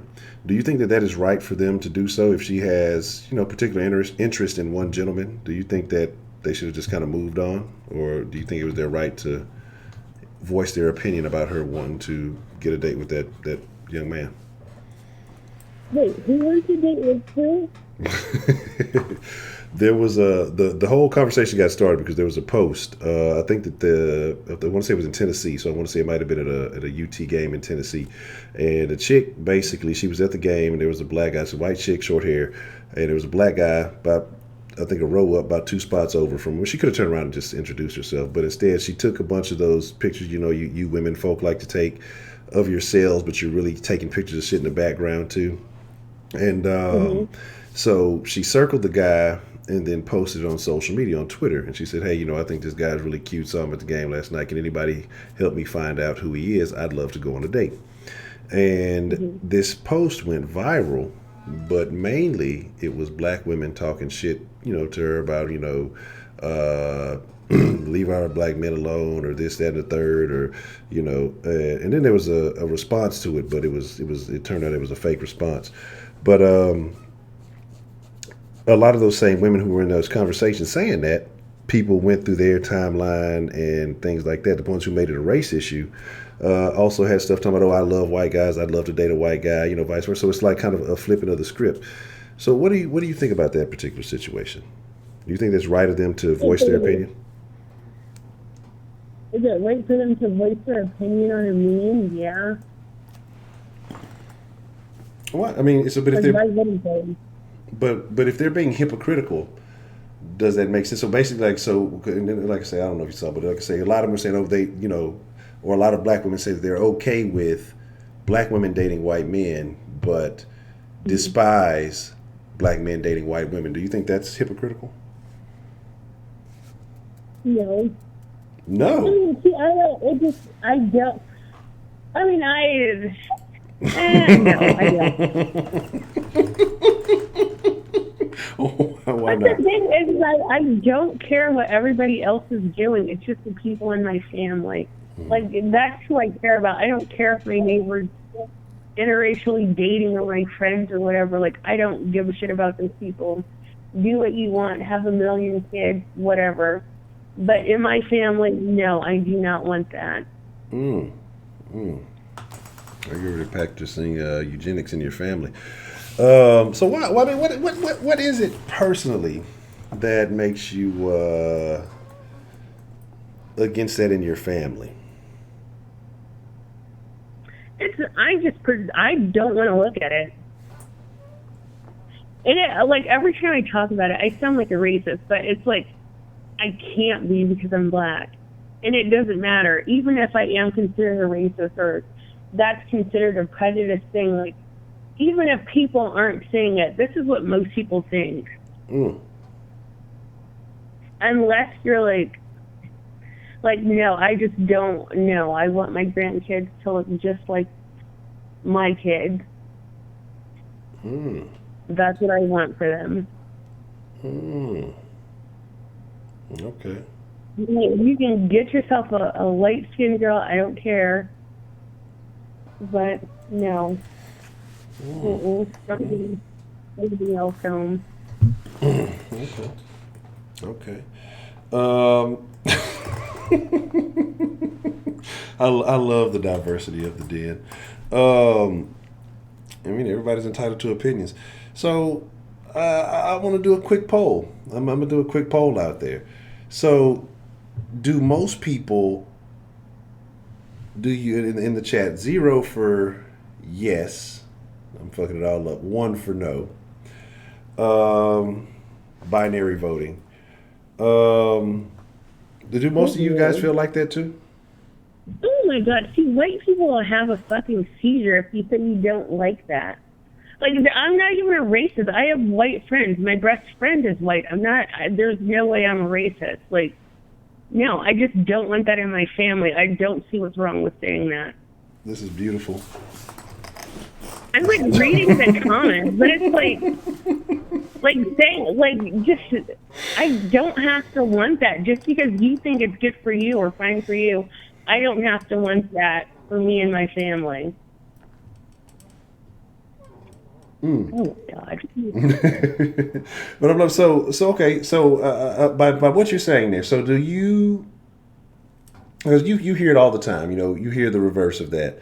White people who say, well, I'm not racist because I got black friends. So you feel like that's a valid argument if they say it, like you can understand what they're saying by that, if they may not have a particular affinity for something specific, but, they still have black friends. They just aren't kind of down with certain portions of maybe mixing it up, swirling, or however you want to call it. Like, do you find that okay? Well, I don't think it's, because you might be friends with, other people, like, but do you want them, like, a part of your personal life? Like, I don't know how to explain it. I mean, it sounds terrible saying it, but the people that get me, get me. Okay.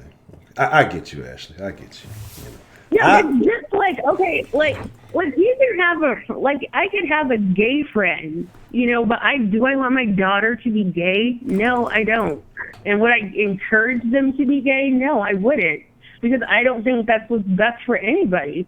But I'm perfectly fine with somebody who I don't love doing that. Like, it just doesn't bother me. Okay. No, I mean, I get it. Like I said, I know how everybody's perceiving it. And like that's like the closest That's the closest example I can think of, is because lots of people don't. There's still not, like this big push that they have with people being homosexual and transsexual and sexual confusion and this do it all, everything goes attitude that everybody has now. Like, there's tons of people that still don't feel like it's gay, like being gay is the thing to do.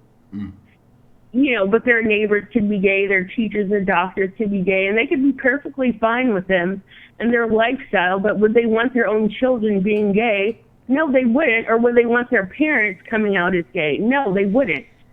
So don't say I should have to accept something when I personally do not feel it's right. Like, I've lived all my life, and I've formed this opinion, and I have my opinions on certain things, but nobody's phone call or somebody that I love doing something, that's not going to change me at all. Okay. And I get what you're saying. It's kind of like the situation that just took place recently, and I think this is a good segue into that. There was a lot of backlash because Ellen was at the game with George Bush, the GW, whichever one it was, Junior, I guess, I don't know. And they were sitting right next to each other, and they were laughing it up. The Cowboys game, Cowboys and Packers game, and I mean, people were just mad. Oh, you're sitting with him. They trying to cancel Ellen for sitting next to George Bush, and she basically came out and just said, "Hey, I got a lot of friends." That A+ Heidi. That's probably your best joke ever. But she's like, I got a lot of friends. I don't necessarily agree with everything they do, but doesn't mean that I can't be friends with people of different lifestyles or whatever. Doesn't mean that I support what they do. Doesn't mean they support what I do. We just have different beliefs, but that doesn't mean that we can't be friends. Yes, that's exactly what I'm saying. Okay. I understand it. But Heidi, you're getting docked for turning in your paper late, so you only get like a B+ on that. So I mean, I get what I get what you're saying. It sounds it sounds very bad when you say it, but I get where you come from. It sounds bad, but that's the closest example I could think of. I haven't been desensitized to everything yet. Okay. And I wouldn't. And even if I had to pretend like I was comfortable with everything, I would outwardly, but I would still think the exact same. Okay.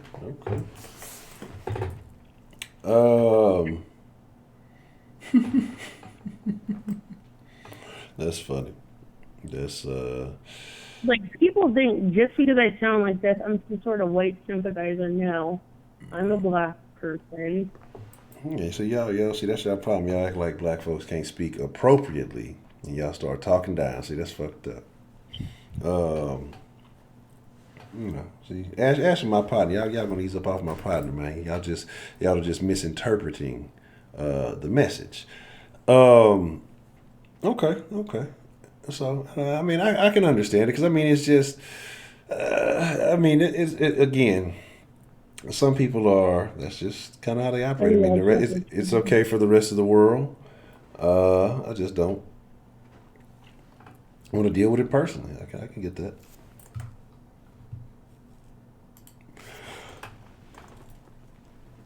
Oh, excuse me. I thought I was about to sneeze. Wrong one. I had to disappear when I sneeze. I can't get caught slipping with the sneeze. I feel like Jason S is just waiting somewhere with a screenshot to catch me slipping. Why? Because he does. Anytime I'm doing something awkward on camera, Jason S catches it and then he posts it to his Instagram. It's all good though. So strange. Nah, that's my dude. Jason S is cool. Okay. Well, is there anything else that is on your mind, Miss Ash? Anything else that you wanted to speak on?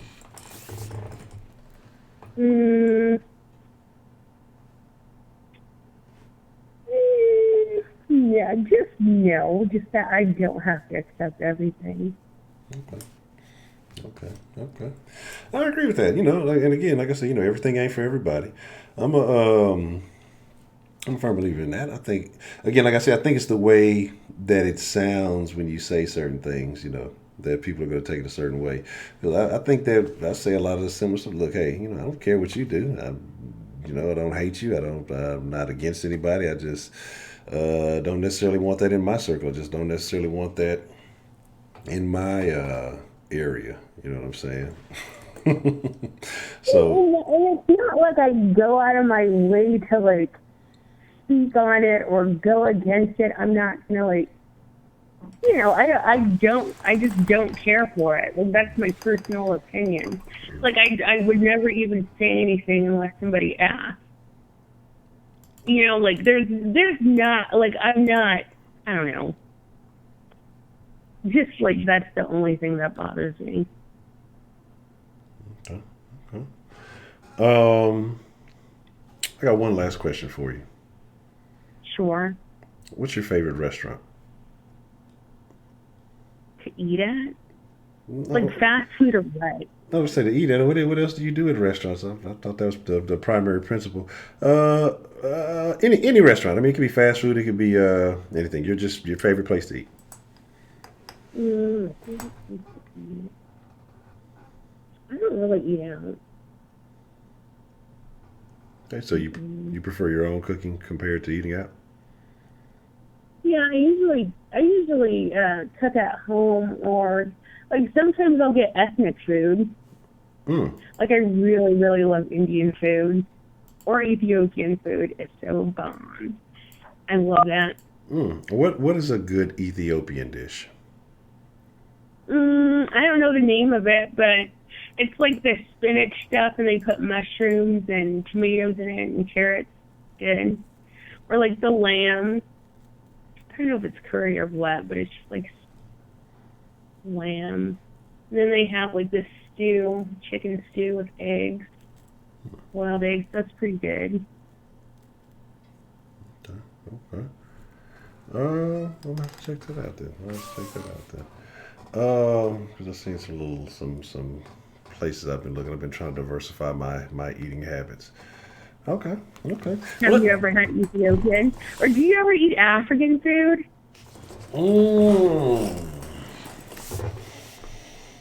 I have eaten African American food. I don't think I've ever had African food. I may have. I don't know. I've eaten a bunch of shit in my life. I don't know. I may have a long time ago. But then I don't. Not that I can recall though. I can't be honest. If I'm being honest, I can't recall ever eating. What? What type of food do you eat? Just regular American? I like Mediterranean food. I eat a lot of Mediterranean food. Mostly American shit. Just crap. Yeah. I mean, that's pretty much. Yeah, that's pretty much a bunch of junk. Burgers and shit. Man, the motherfucker went out and bought a hookah. Wait, what's the theme with African food? Huh? No, I was talking about Dee Nelly. She said it's the same as African food, but remember our ancestors' dishes are from their land. What does that mean? I'm not sure what is the same as African food. That's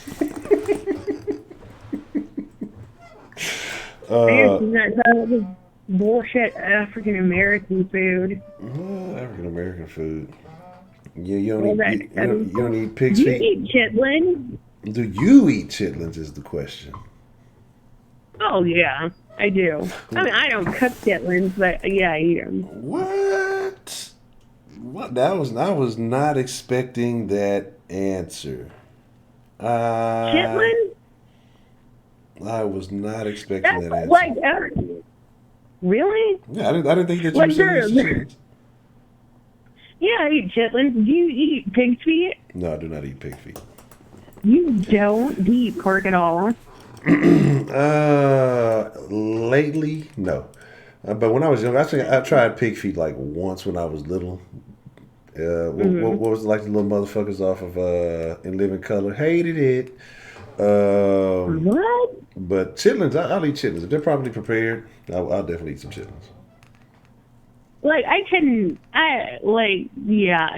are actually really good. I just can't smell anybody cooking them. That shit, ugh.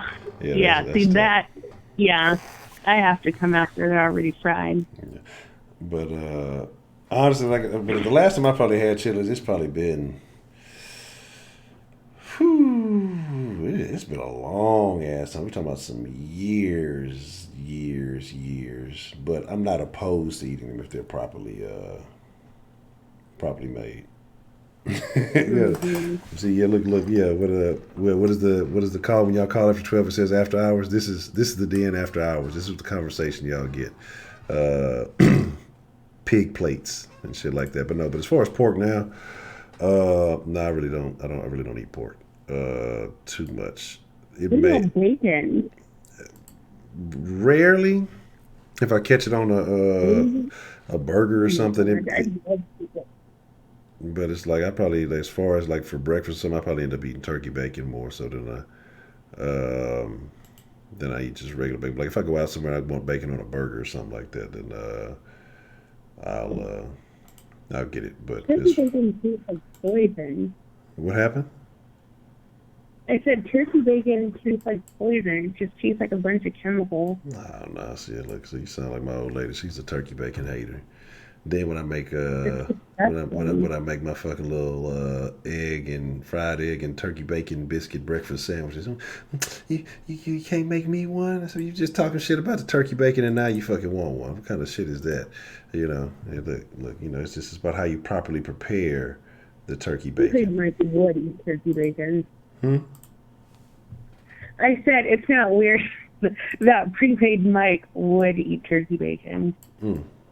Ain't nothing wrong with a little turkey bacon, man. Oh my gosh, I think that's what was so funny.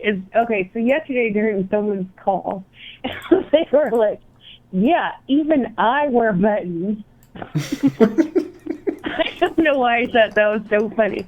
Like, why wouldn't you wear buttons on your shirt? Anyways, I thought that was pretty funny. Like, go back and figure out why. That was true. He was like, even I wear buttons.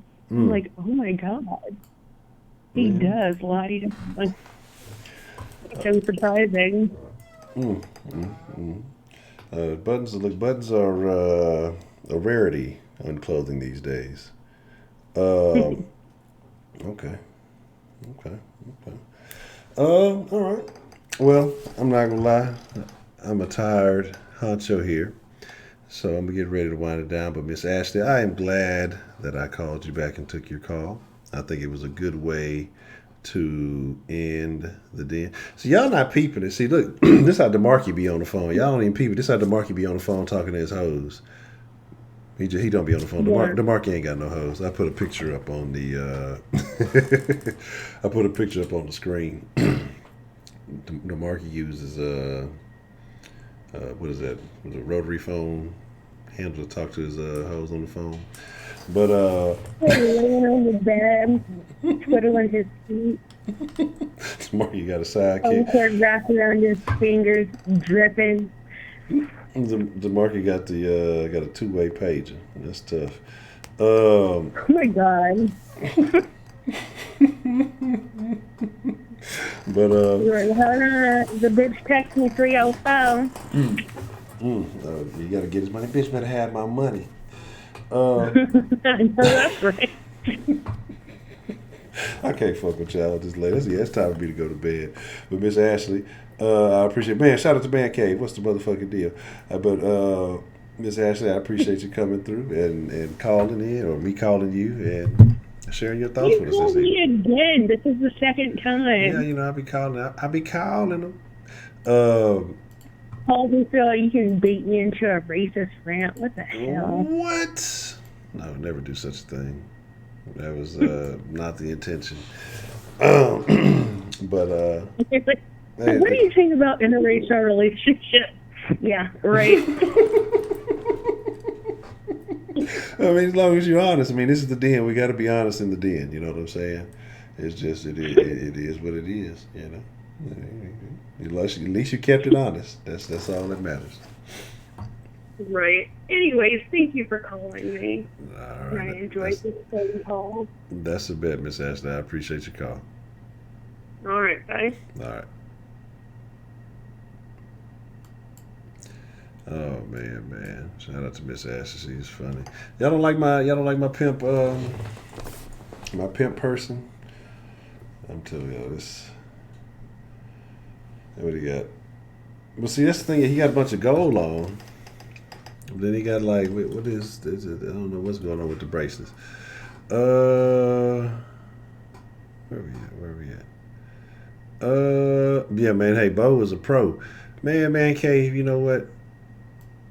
Man, Cave, man, you my partner, man. We'll speak one last little quick one. Shit, did I hang up? Give me a second. I said I'm going to bed, but I ain't heard from my guy in a minute, man. Give me. Look, if I fall asleep on y'all, don't trip. I gotta boot the whole thing up again. I gotta cut it off and shit. Bo, y'all don't know about Bo. Bo was an old school player. And of course, he was from H-Town. Man, it was funny because that day we were talking about forgiveness, right? For some random reason. All right, D again, appreciate it. Glad you could join us this evening. I'm about to be just like you and lay it down. Man, but like I said, let me get one last. Let me holler at my dude, man. Excuse me. Pardon me, y'all. I apologize for that. I'll let my dude man up real quick. Let me I know the line is off. You might have to. Let me see if I got it in the history here. Man,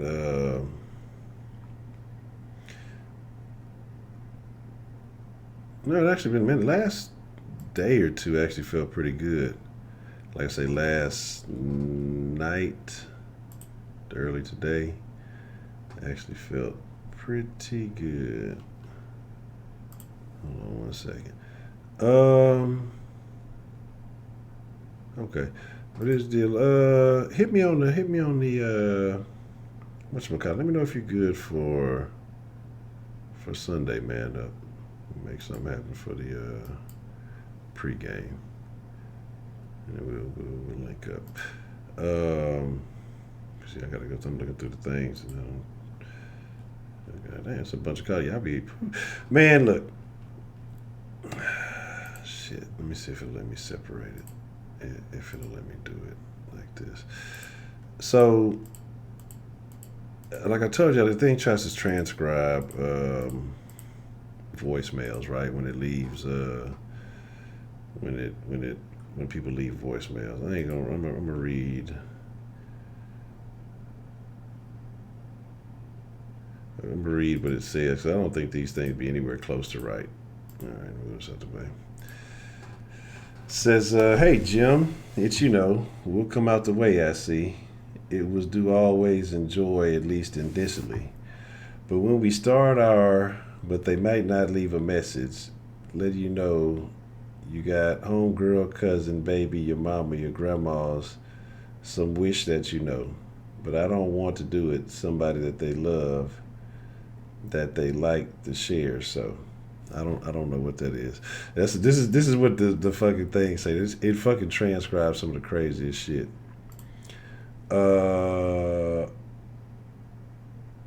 Hey Hot Joe.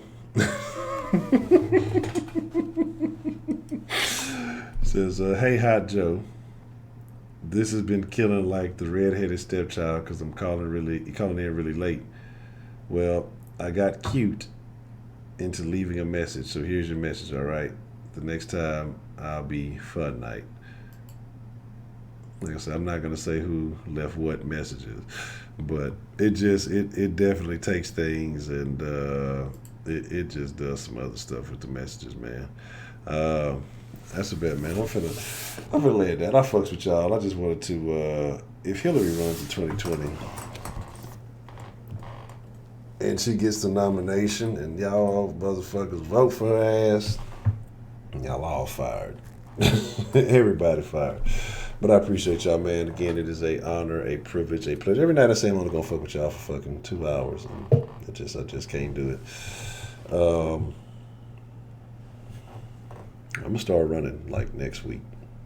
I'm gonna be more serious about this shit because I'm planning on getting up early in the morning and hitting this little track around the way. So I'm actually need to get some sleep. So I'm talking shit right now, but when I get serious about that, I'm gonna be more serious about the time. But I appreciate y'all, man. I thank all of you for coming to the den this evening. A very interesting conversation, very interesting perspectives and views on the topics tonight. You know what I'm saying? Say free Jim at Katy Park. Where? I don't know where Katy Park is. I gotta get a little bit more familiar with the area.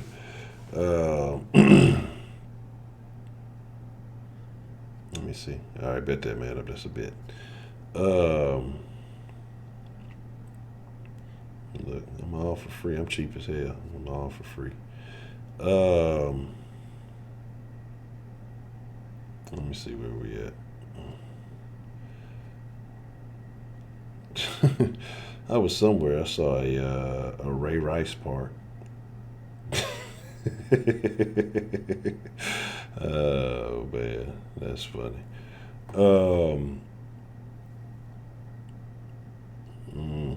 Where is this? The one off Morton?